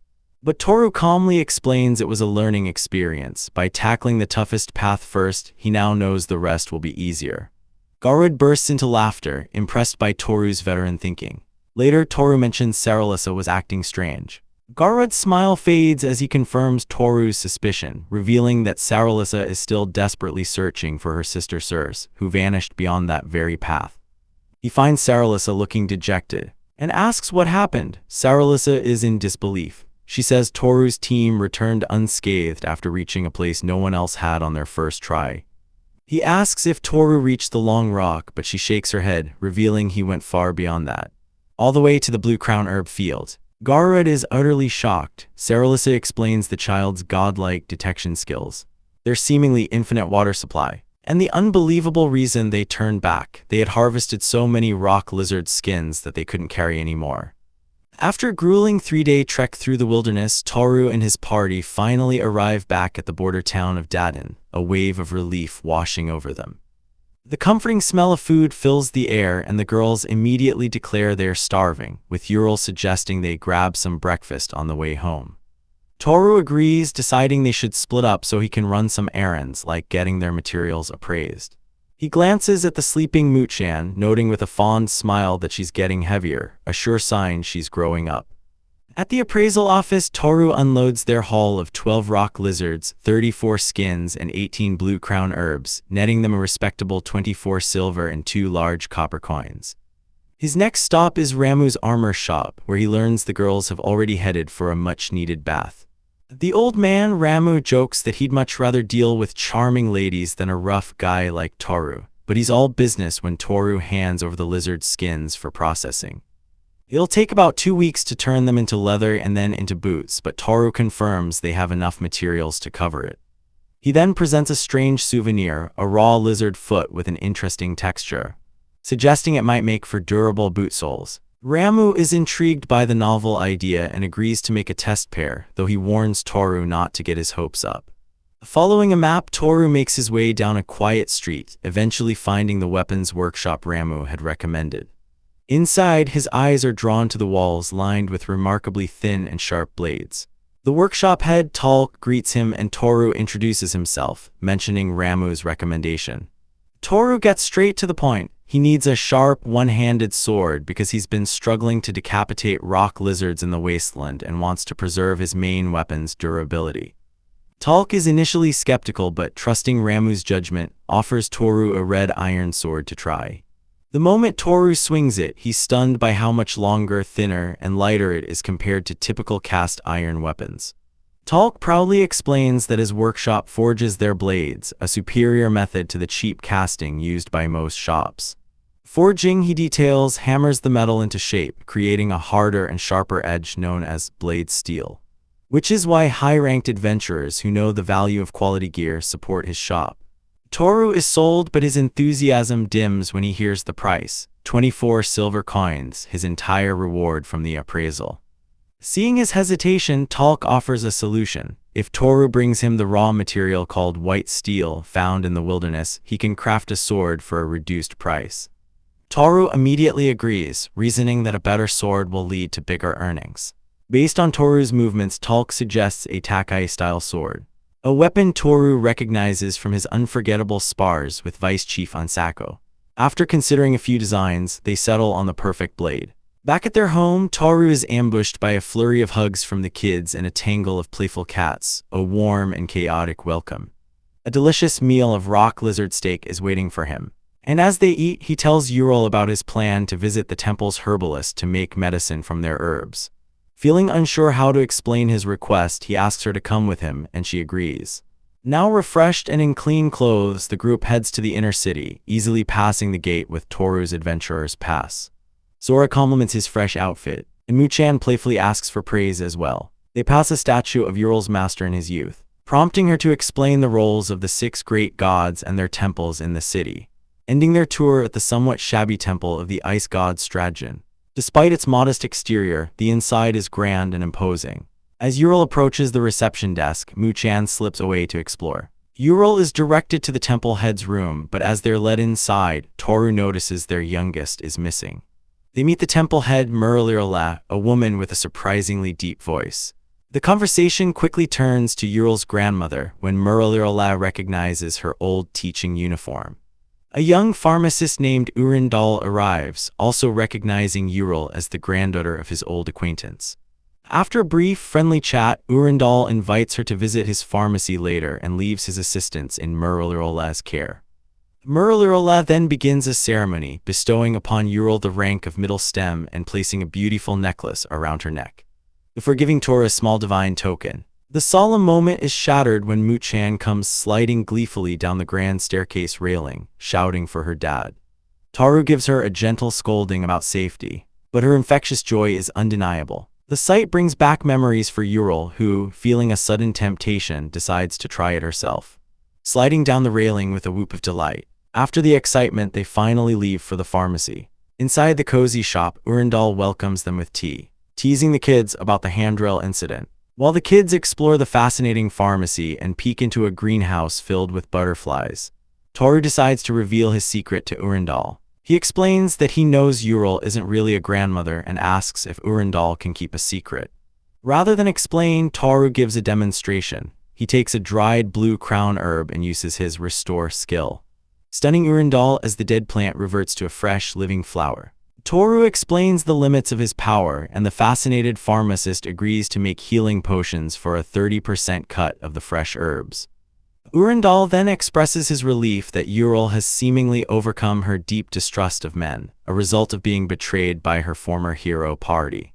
He admits he found it hard not to laugh when she suddenly appeared with a grandchild, prompting a flustered Yurol to invent a story about a secret romance. As evening falls, they say their goodbyes, with Urindal waving them off from the temple steps. He watches them go, smiling to himself as he thinks about how the once rigid and inflexible Yurol has finally learned to let go, wishing her heart all the freedom it deserves. That night they travel by carriage, sleeping peacefully after a full day. The journey is far from over. As the sun rises, Toru and his family set out once more across the vast wasteland, their sights set on the east and the adventures that lie beyond. Toru and his party begin their day with a hearty breakfast, his mind already set on the journey ahead. After 5 long years of training to obtain the invaluable restoration skill, they are finally ready to challenge the wind-torn wasteland once more. He announces their plan to take the northern route, a less sandy path, though his companion Gentetsu seems uneasy about it. Toru just smiles cryptically, telling him he'll understand why soon enough. Just then the hooded Saralisa arrives, ready for the day's march. With a final nod, the group sets off, their objective clear: find the Beast King's fortress. They venture into a vast, flat expanse of wind-blown sand, a path that his daughter Mu finds exhilarating. But 2 hours in, Toru feels a knot of confusion tighten in his gut. The distant mountains seem no closer than when they started. He realizes with dawning horror that they've been walking against a powerful, unseen wind the entire time, slowing their progress to a crawl. The strain finally gets to Mu, who demands to be carried. Gentetsu grunts, finally grasping Toru's earlier warning as he struggles with his shield, admitting it's a true pain in this wind. Their arduous journey leads them to the Thousand Blades Plains, a jagged landscape of sharp white rocks that finally offers them respite from the relentless wind. As they navigate the strange terrain, Mu suddenly cries out, pointing at something just as a segmented black whip lashes out from the rocks, striking Toru with blinding speed. Before anyone can react, Sora screams a command for a bind spell, which miraculously catches the appendage just as it slams into Toru's arm, the impact throwing him back. He grits his teeth against the searing pain, a silent thanks to his pain relief skill as he clutches his mangled arm. His party rushes to his side, their faces etched with worry. Saralisa asks in a horrified whisper if his arm just fell off, but Toru quickly pulls a valuable blood-killer potion and reassures her it was just his glove and a bit of flesh that got torn away. He then reveals the terrifying truth: their attacker wasn't a monster hiding among the rocks, the rock itself was the monster. It's a rock beetle, and the whip was its razor-sharp antenna. Toru curses his own carelessness. The ambush cost him his sword, damaged his armor, and forced him to use an expensive potion. The creature's shell is as hard as stone, seemingly impenetrable, but Ural steps forward, announcing she has an idea. Thinking fast, Toru grabs the sled, using it as a massive shield to block the beetle's 2 deadly antennae. On his signal, Ural unleashes a torrent of magic, casting ice crystal. A wave of frost envelops the creature, the expanding ice shattering its rocky carapace from the inside out in a glittering explosion. The party stands in awe of her power, with Mu joyfully hugging Grandma Yu. Ural explains her power is boosted by a necklace made from a frost giant's spine. Inspecting the aftermath, they find the creature's frozen fluid has formed a tree-like sculpture.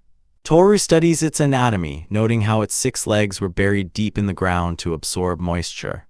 Sora reminds him to collect the proof of its defeat, explaining one antenna is jagged for cutting prey while the other is smooth for collecting it.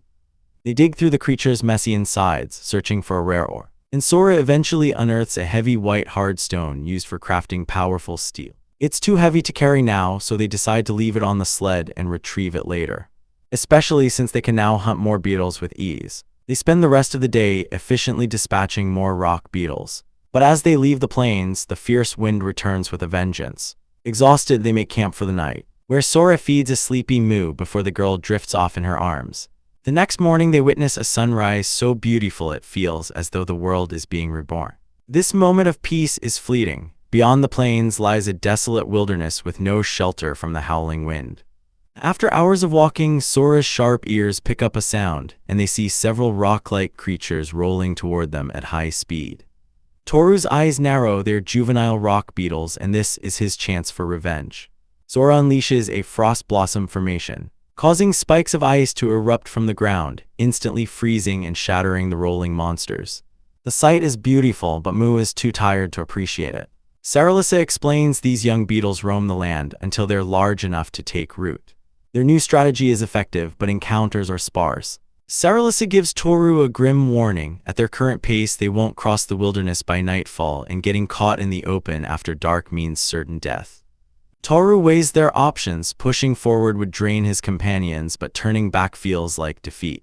He consults his party, who trust his judgment, and ultimately makes the tough call to retreat for the day. With the wind now at their backs, they make it back to the plains in half the time. The next morning, a refreshed Mu recalls the previous day as a fun dream filled with rolling suns and pretty ice magic. They decide to stay in the plains another night to hunt, and while setting up camp, Mu discovers a strange, prickly cactus. By morning, the cactus has bloomed into a field of thousand-thorn flowers. The very plant odor had requested they find. Realizing they must collect the nectar mixed with the morning dew, they scramble to gather as much as they can. With their mission unexpectedly completed, they pack up their loot and return to their main camp where Gantetsu greets them, surprised by their early return. He's not alone. A group of robed figures stands with him, their leader stepping forward with a smile to welcome back the unassuming hero. The reunion is a chaotic affair as the fiery young Mu lands a solid punch on a red-headed adventurer, demanding to know why he hit her. He tries to play it cool, claiming it just shows her true character, but his flustered expression betrays him. Akira and his friends greet the newcomers, Betty and Godden's parties, who heard from Ralph that they had formed a proper team.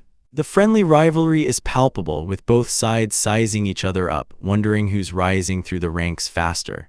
They stand in a windswept field, a place Godden remarks is perfect for a wind user like Akira, reminiscent of Ryegenia, the homeland of the winged race. The conversation shifts to their recent haul, a pile of white hard stone which Godden correctly identifies as a prime raw material for white hard copper.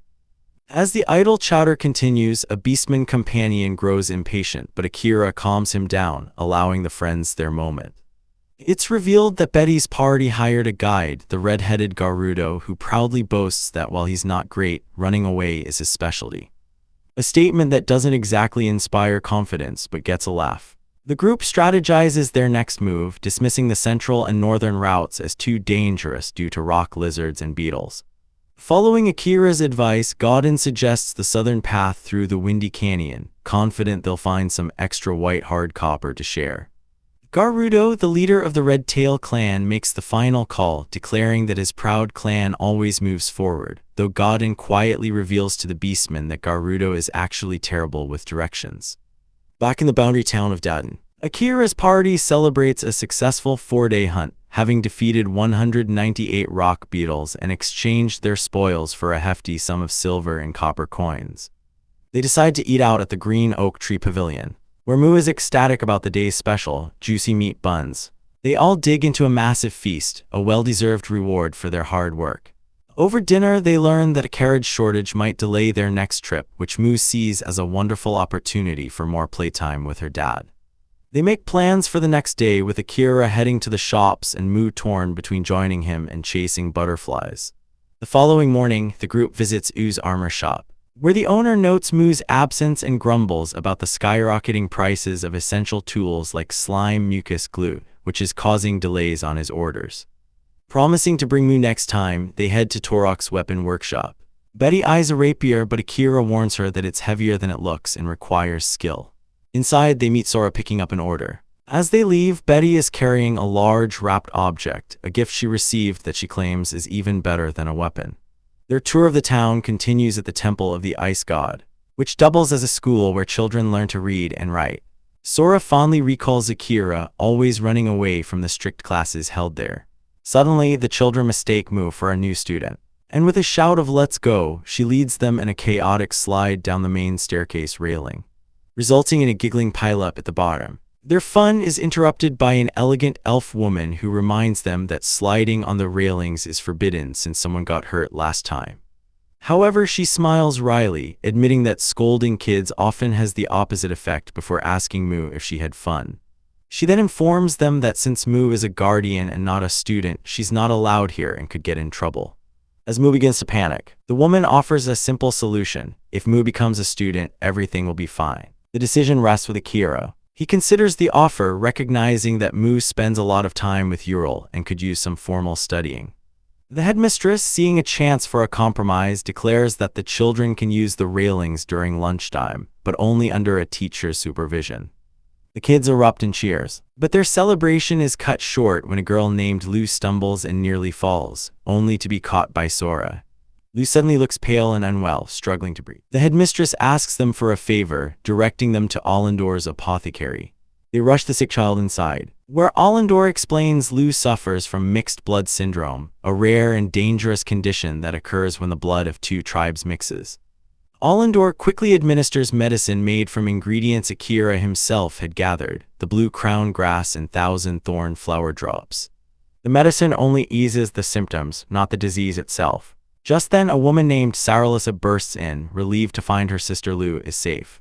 With the crisis averted, the party heads out, and Mu proudly declares that Lu is not her friend but her sidekick, explaining her unique worldview where companions are divided into family and subordinates. Their errands lead them to the Grand Court Temple, where adjudicators use their powers to deliver justice. The opulent interior leaves Sora speechless, though Ural dismisses it as mere vanity. Akira reflects on his own ability, Thunder Eye Insight, a power that lets him see through falsehoods and is common among adjudicators. He asks Mu if she'd want to become one, but she'd rather catch beetles or work in a bakery. They're soon summoned into an office, where they meet Zazam, the stern head of the temple. He grumbles about their tardiness but offers Mu a bowl of snacks, which she happily accepts. Zazam uses a rain crystal to assess Mu's potential, discovering she has 3 branches of thunder skills, a remarkable feat for her level. He proclaims that she's not just talented, she possesses a rare special trait that even lets her see people's skill trails. Deeply impressed, Zazam offers to take over Mu's training himself. Akira immediately refuses, stating Mu is an irreplaceable member of their team. Zazam argues that they are wasting her talent by dragging her through dangerous zones. But Ural fires back that he just wants a valuable asset for himself. Zazam insists Mu would be safe and provided for at the temple, putting the final decision back on Akira. Akira asks Mu a simple question: does she enjoy adventuring? Mu admits that half of it is being tired and hungry, but the other half is pure happiness. It's when her dad carries her, when Yu makes delicious food, and when Sora shares a bath with her. It's the joy of seeing amazing places with the people she loves. With a gentle smile, Akira thanks Zazam for the offer but declines, patting Mu's head. They are a family and they can't be separated. They will protect her together. Mu leaps into her father's arms, her choice made clear. The old man sighs, admitting he's lost the bet, as Toru was right all along. If Mu were to leave, it wouldn't be on the chief priest's terms. He theatrically calls out to Daden, his grandfather, who brushes it off with a casual greeting. Toru questions if their whole exchange was just a performance, and Daden laughingly confirms it was just some parental love. He then launches into a lecture about the wilderness of disappointment, a harsh place where 40% of C-rank adventurers give up because the monsters mimic their foes and battles become grueling slogs. He confesses he'd been worried about Toru, which is why he put him to the test. With his concerns eased, Daden offers to help out, presenting a box as a gift. He tells them to open it, revealing a beautiful set of ritual equipment. Young Mu's eyes light up as he declares the ordination ritual can begin. Lord Jijiro bestows upon her the rank of trunk, placing a hand on her head and urging her to be diligent and proud. Mu is ecstatic, immediately wanting to try on her new crown and boots. She strikes a pose looking like a little princess, asking her Tu-chan how she looks. And Daden beams with pride, saying it suits her perfectly. He explains the gear, the Thunderbolt crownlet that attracts lightning and the Thunder Beast leather shoes that make walking easier. Toru is taken aback by the expensive gifts, but Daden calls it paying it forward, admitting his intention all along was to lose them in the bet. This sparks a question about the rank of trunk, and Daden launches into an explanation of the temple's 7 major ranks, all named after parts of a tree. From the lowest root grade to the highest treetop grade, the hierarchy is strict, with each rank further divided into upper, middle, and lower levels. He explains that influence is gained through offerings, which consist of parts from defeated beasts. The lecture concludes and Kuro thanks him politely. But Daden isn't finished. He pulls Toru aside for a private discussion. The issue is a severe lack of slime mucus. After Toru's overzealous hunting crashed the market, an oversupply led to a sell-off, but now the craftsmen desperately need it again. Toru realizes this is what's happened since he left the Blood River, and the craftsmen are practically begging for more. After the discussion, Mu rushes to her father, but Toru assures her he's fine. Daden presents Toru with a gift for his help, something usually reserved for C-rank adventurers, before warning him not to mention the vice-director's name carelessly. As the family prepares to leave the temple, Zazam suggests Mu's education is paramount. A debate begins about where she should study, with Zazam insisting the Temple of Inquiry is the best choice. But when Mu is asked for her opinion, she cheerfully chooses her grandma's place, declaring that the handrails there are much better. The scene shifts to Toru's solitary training, his blade a blur as he fights against phantom figures. He recalls his master's brutal lessons, hammered into him time and again, teaching him to find the gap between breaths where a blade can finally land. Mu waves goodbye, wishing him luck as she leaves for school. A fierce determination burns in Toru's eyes. He knows protecting his family isn't easy, and he's lived with that knowledge for 25 years. He resolves to imprint as many strikes as possible onto his body, using his restoration skill to heal, while the memory of pain remains as his teacher. As he trains, Kuro appears with a picnic basket, announcing a picnic date for just the two of them. She playfully offers him a bite of a delicious-looking sandwich, and he eats it while she reassures him he doesn't have to carry all his burdens alone. With a radiant smile, she vows to protect him. Touched, Toru gently tells her she doesn't have to shoulder it all either, promising to protect her, Mu, and Ural. They'll do it together. This new chapter of their life is filled with peaceful moments. Mu returns from school, proudly showing off her good drawings, and the family gathers for a warm dinner, welcoming Toru home. But duty always calls. Toru and his friends head back to the Blood River to hunt slimes for Daden, easily collecting 150 of them. Back in town, they watch new adventurers training on the grounds. Kuro tells Toru that the younger generation looks up to him as a master. The adventuring kids excitedly show Mu a giant beetle they caught for her, and she begs to have it. Later, their party celebrates their success at the Green Oak Grove restaurant, raising their mugs in a toast. As they drink, one of them notes how it's not a good time for a carriage to go up to the plains. Suddenly, the doors burst open and a battered group of adventurers stumbles inside. It's Godin's party, looking exhausted but alive. Toru asks where the young lady is, and Godin tiredly explains that she went home, hinting that a lot has happened. Sensing his friend's exhaustion, Toru invites him to tell him all about it, and Godin begins to recount the tale of his journey through the southbound route in the Thousand Blades Plain. Their guide, a formidable man named Garudo, begins by assessing their skills. He examines the twin archers, Toppa and Tari, noting their lineage and support skills. He then turns to the shield fighter, Godin, who demonstrates his stone body martial art. Lastly, he assesses the little miss, Bettina, who asks him to be gentle. He is surprised to find she only has basic skills like Red Blade and Burning Blade, finding it strange for a D-rank adventurer in such a dangerous place. Garudo lays down the rules for the journey. He's only a guide and will only intervene in life-or-death scenarios or if he has to issue 3 warnings. Bettina, however, seems thrilled by the prospect, smirking that being led by the hand is no fun at all. The group ventures into a labyrinth of canyons, a treacherous landscape carved by years of wind, making navigation a nightmare. Tari uses his wind reading to find a path, reporting that the way is clear for 400 paces. But just as the others relax, he shouts a warning: something is coming from behind. They're ambushed by a flock of black-bellied eagles, but the party reacts instantly, felling one with a perfectly aimed arrow. Garudo watches with approval as they form a defensive formation, impressed by Bettina's quick and merciless finishing blow on a wounded eagle. He begins to look forward to seeing what else she's hiding. That night, they make camp and feast on the eagle, impressing Garudo with their well-prepared meal. They reveal that the good food was thanks to a pebble Garudo threw, which stunned the eagle for a cleaner kill. Tari explains how his wind speed circle not only helps in battle, but also lightens their luggage, making their journey smoother. On the second day, they reach a fork with 3 separate valleys. Garudo issues a formal warning, explaining that while 2 paths are calm, the middle one is dangerously windy.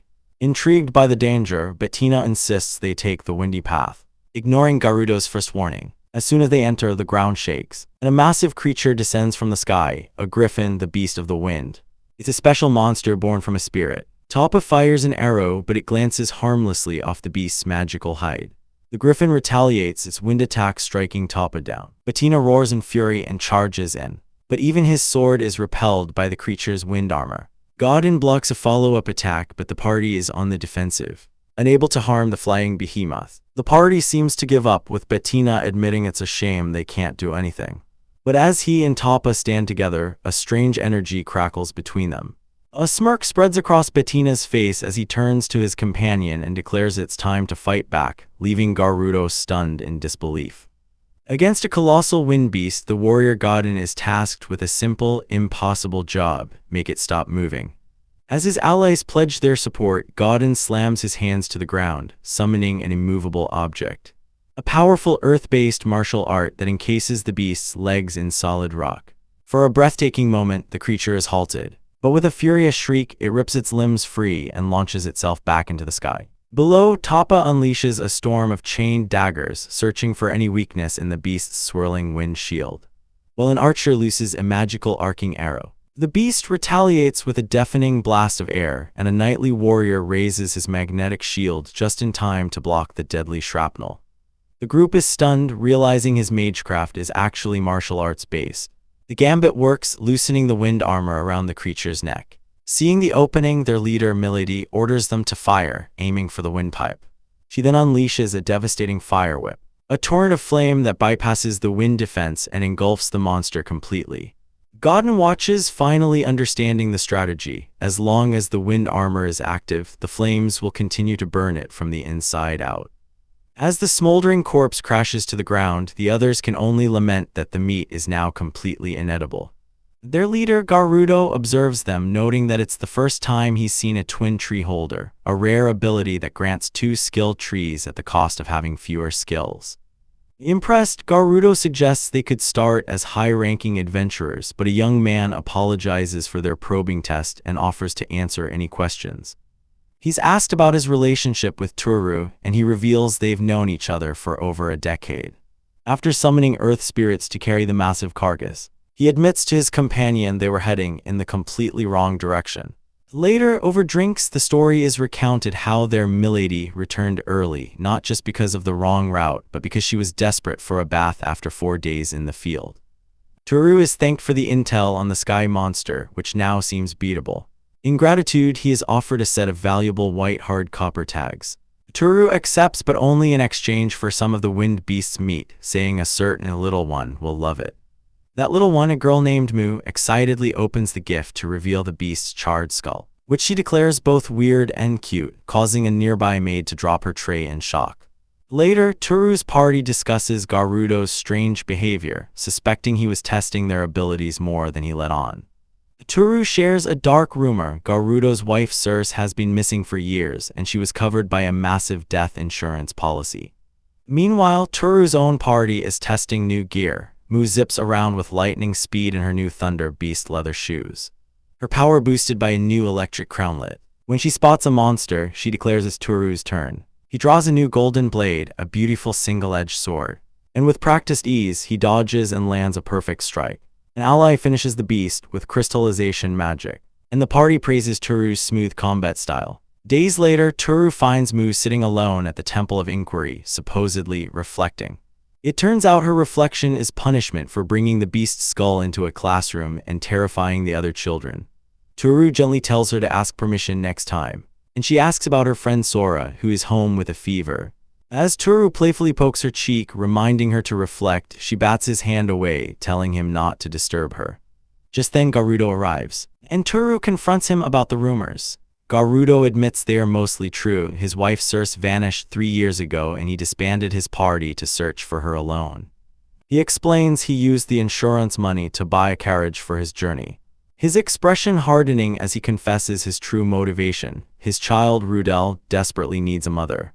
He tells Toru it will take more than ordinary adventurers to find Circe, which is why he tests everyone he meets. Mu, attempting to reflect by holding her breath, finally gives up with a gasp. She then puts the beast's skull on her head, telling Garudo that Lu wants to be with him. With a new understanding, Toru's party, now joined by Saralissa, agrees to accompany Garudo into the wilderness. Mu sings cheerful songs as they travel through the sandy plains, lightening everyone's spirits. The party pushes deep into the Thousand Blades plain, and after hours of walking, Toru realizes they've reached the uncharted backcountry.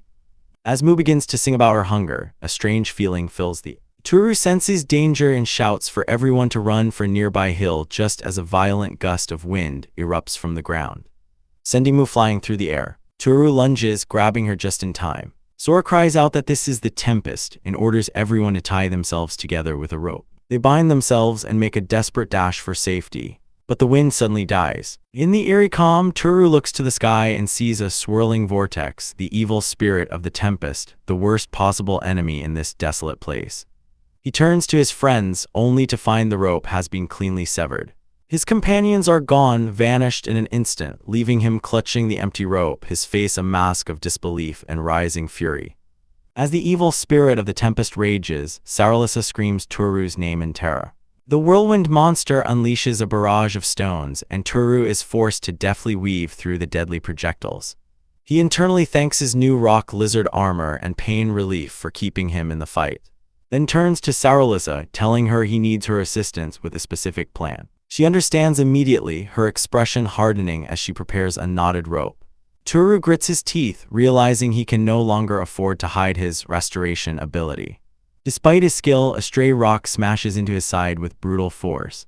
Breaking his ribs, without a moment's hesitation, he casts restoration on himself, the flash of magic healing the grievous wound as Saralisa looks on in shock. She asks if he knows how to defeat the creature, and he reassures her that he's fine. She prepares to sing a saga to boost his physical abilities. But Toru cuts her off, demanding to know how to defeat it, not just survive. He knows from experience that the spirit will vanish in about 15 minutes, so they could simply outrun it. Saralisa explains that it's impossible with a sword alone. The spirit's core is protected by an impenetrable wall of wind. Unfazed, Toru calmly declares that he'll just have to cut it all down.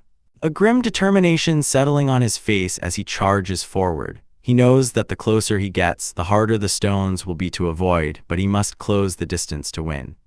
As he dodges, he notices the color of the notes from Saralisa's lyre have changed. She explains that the lyre's tone shifts right before the spirit launches larger rocks, giving them a precious warning. Using this newfound rhythm, Toru moves like a phantom through the storm of stones, finally breaking through the outer perimeter until his sword reaches the vortex itself. He unleashes a furious flurry of slashes against the windshield, and Saralisa watches in awe as the barrier begins to crack and rupture under the impossible assault. She can't believe a single sword is capable of such a feat. Through the breach, Toru spots the core. He screams at her to grab the rope as hard as she can. He plunges his arm into the whirlwind, grabbing the core just as she yanks the rope with all her might, pulling him free from the vortex's grip. They crash to the ground, bruised but successful, Toru having secured the prize just in time. He reveals he switched to a longer blade for the final push, holding up the glowing storm crystal stone. She asks if they will go find the others, but Toru shakes his head, stating they'll continue to the encampment.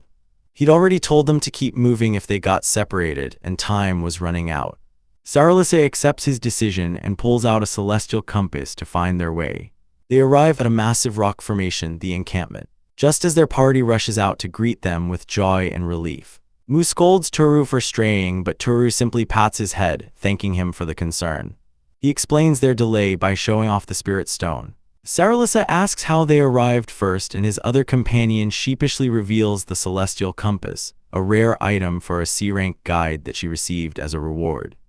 Later, the party gathers for a feast around a new, large stove, enjoying a meal of marinated eagle steak. The atmosphere is warm and jovial, with Sora playfully calling Saralisa Toru's wife, much to everyone's amusement.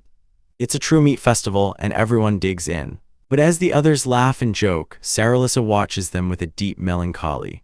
That night, she approaches Toru's tent as he lies awake. She doesn't ask if he's asleep. Instead, she drops to her knees and bows her head to the ground, begging him for forgiveness. Toru's expression turns to ice as he confirms what he already suspected. She's apologizing for cutting the rope. He confronts her, asking if her motive was to test his power. His voice fills with rage as he asks how she could expect forgiveness after endangering his friends. She tearfully explains she desperately needs his help. Toru looks at his sleeping companions, then tells her to explain everything before he makes his decision. Saralisa recounts a tragedy from 3 years ago when her party, led by a man named Garudo, was ambushed by the wind spirits. They were forced to split up, and her sister, Circe, cut the rope connecting them to allow Saralisa's group to escape. Circe and Garudo vanished into the desert to act as bait. Only a wounded Garudo returned. When they went back to search, they found a massive tempest that eventually coalesced into a single, huge wind monster. The search was called off, the route deemed a dead end. She confesses she cut their rope because she feared the same fate, but seeing him slay the spirit proved her caution was unnecessary. She again begs him to avenge her sister, even offering her own body in exchange for his help. Flustered, Toru tells her to cover up, saying he hasn't accepted or refused her request. She apologizes, explaining that watching his party's happy dinner reminded her of her own when Circe was still alive.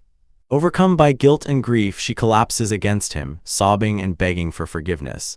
The next morning, the group meets with Garudo himself. He suggests a game of checkers to size Toru up, but is swiftly defeated by Ural. Garudo admits you can learn a person's personality from the game. He grows somber, recalling how his wife Circe taught him to play, describing her as 10 times stronger and smarter than him. He then looks Toru in the eye and asks for his help to get Circe back. Toru is hesitant, pointing out that many have tried and failed. But Garudo knows Toru's secret. He needs to rank up fast for some hidden reason. The negotiation is a chess match of its own. Toru makes a bold offer. In 6 months, he'll be on their level. Garudo, knowing a price must be paid, offers a tantalizing reward, a horse-drawn carriage, the most sought-after item for adventurers. Toru agrees on one condition: if the mission proves impossible, the deal is off. Garudo accepts, relieved. Later, Toru's party discusses the meeting. Sora is impressed that Garudo hasn't given up after 3 years. Toru agrees that the man is tenacious, just as his playstyle suggested. But Ural adds a final, ominous note. She believes Garudo is still hiding something. Inside Ramu's bustling armor shop, business is booming thanks to Toru's party, a fact the old man happily acknowledges before presenting a gift to Saralissa, a pair of rock lizard leather shoes. She tries them on, her face lighting up with pure astonishment. It feels less like walking on the floor and more like treading on the soft, snowy fields of her homeland. Ramu beams, flattered by the praise from the beautiful elf, before turning his attention to Mu. Toru sighs, explaining the trouble he's had since Mu insisted on wearing some ill-fitting Thunder Beast boots. The new pair is a perfect fit, and Mu declares them the best ever. With a proud thumbs up, Ramu reveals he crafted them himself, a special order from the Director General. The realization dawns on Toru. That's how they knew Mu's foot size back at the temple. Ramu grumbles that the director never even came to see the finished product, but his annoyance melts away seeing how happy the child is. Mu zips around the shop, loving the smooth glide of the new boots, a blur of energy. Rudel gently reminds Mu to take it easy as their body is still weak, but the child is lost in the memory of sliding around with the cats, Kuro and Ru. A moment of peace settles over the group, but Toru's sharp gaze cuts through it as he asks Mu if they used sense sharing on Rudel. Mu admits to sharing their vision, but not the electric part, a confession that leaves Toru deep in thought. The rare skill is meant only for family or subordinates, a rule Mu casually broke just because it seemed useful. Before they depart, Ramu presents one last gift, a fine white-scaled cape for Rudel, who promptly joins Mu in tackling the old man with a grateful hug. Toru and Ramu share a firm, understanding handshake, a wordless promise between friends before the party heads out. Their journey takes them to the windswept Tempest Plains, where Mu has turned the arduous trek into a game, gleefully being pulled along by the powerful Garudo. After reaching the safety of a large cylindrical rock, their brief respite is shattered by an ambush of rock lizards bursting from the sand. With Garudo taking the front, the fight is over quickly, and the party makes camp atop the Monitor Rock to discuss their next move. Toru decides it's time they all understood each other's abilities. Garudo reveals his skill plate, showing his sand thorns and stone body skills are maxed out at level 9. His ultimate ability is the formidable Unbreakable Soul Toughness, but he grimly recalls the agonizing grind to level it, confessing that its recoil left him so fragile that a simple trip could shatter a bone. Next, Saralissa displays her Aquatic Tree, a rare skill set for a bard, which allows her to use songs to boost morale or put monsters to sleep with illusions. As Toru shows his own plate, Garudo's eyes widen in disbelief. Restoration is at level 10. A power so immense he'd heard rumors of Toru reattaching his own severed arm. Feeling confident, Garudo declares them unstoppable, but Toru dismisses the idea of recruiting more help, deeming a certain powerful acquaintance too dangerous to involve. Instead, he puts their own plan into motion. Saralissa begins to play her nocturne song, washing over a field of sleeping lizards, lulling them into a deep, unshakable slumber. The party moves silently through the sea of dormant monsters, the ease of their passage almost unsettling. Saralissa explains that her cold slumber skill isn't usually this effective, a strange blessing for their mission. But as they near their destination, the ground trembles violently, and a colossal vortex of sand erupts before them. a swirling titan of wind and rock that blots out the sky. Saralisa identifies the monster as the Sandstorm Titan, a being born from the titanification of spirits. She explains it's a mindless creature without a head, its core likely located where its heart would be. The Titan attacks with a sweeping gust and Toru shoves Mu out of harm's way just in time. Enraged, Mu picks up a rock, declaring they will defeat this thing now. But Toru holds them back, knowing this fight is too dangerous for a child. He outlines the dire situation. Their weapons are useless against a body of wind and sand. And getting close means facing a barrage of stones and gale force winds that could tear them apart. They decide to camp and plan their assault. Over a surprisingly delicious meal of char-grilled rock lizard tongues, Toru confronts Saralisa, asking why she neglected her singing skills. He insists they need her full power for this mission, and after some hesitation, she reveals her skill tree. Toru places his hand on the ethereal tree and uses restoration, reallocating her skill points, and unlocking a new, powerful ability, Hymn, a song that gradually restores the magic power of those who hear it. Saralisa stares in awe, stunned by what he's done. The next morning, the battle begins. Uralsan casts Frostbloom Formation. As Saralisa begins her hymn, its notes replenishing their energy. The Titan lunges for the mage, but Garudo intercepts, his body encased in iron mass bone. Uralsan shatters its rocky fist with a reverse spell, and they discover her ice magic weakens the Titan, making it smaller. Mu's sense sharing grants Toru a perfect view of the battlefield, allowing him to direct his team flawlessly. After 8 consecutive spells from Uralsan, the giant has shrunk to nearly half its size. For the first time in a long time, Saralisa's heart pounds with excitement, completely captivated by Toru's brilliant strategy. But their victory is short-lived, just as Garudo reflects on his own perceived failures. Toru realizes Uralsan's clever trick of maximizing her spell count has a fatal flaw. The Titan begins to regenerate, drawing in a new tempest to restore its massive form. The true reason for avoiding the night wasn't the cold, but this terrifying power. With his restoration uses dwindling, Toru pours his remaining power into Garudo, who lets out a defiant roar and activates his ultimate skill, Unbreakable Soul Toughness, granting him 1 minute of absolute invincibility. With the battle reaching its climax, the mighty Shielder activates his ultimate defense, Unbreakable Soul Toughness, nullifying all incoming attacks for 1 minute. The devastating tempest slams into him, but he stands firm, an immovable fortress against the storm.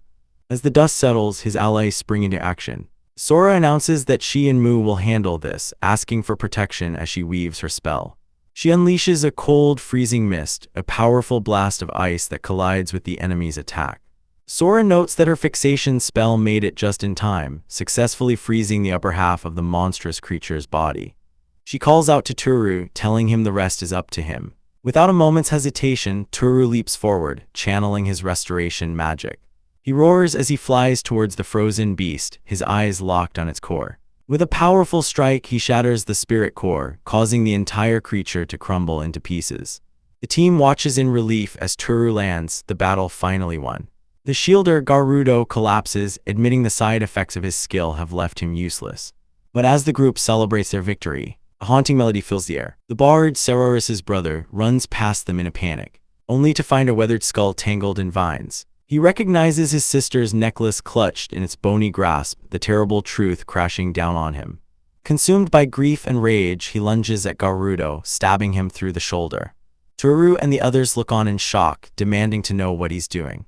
The bard screams that Garudo murdered his sister, Circe. He explains that Garudo insisted on taking a dangerous route, leading to his sister's disappearance during a tempest.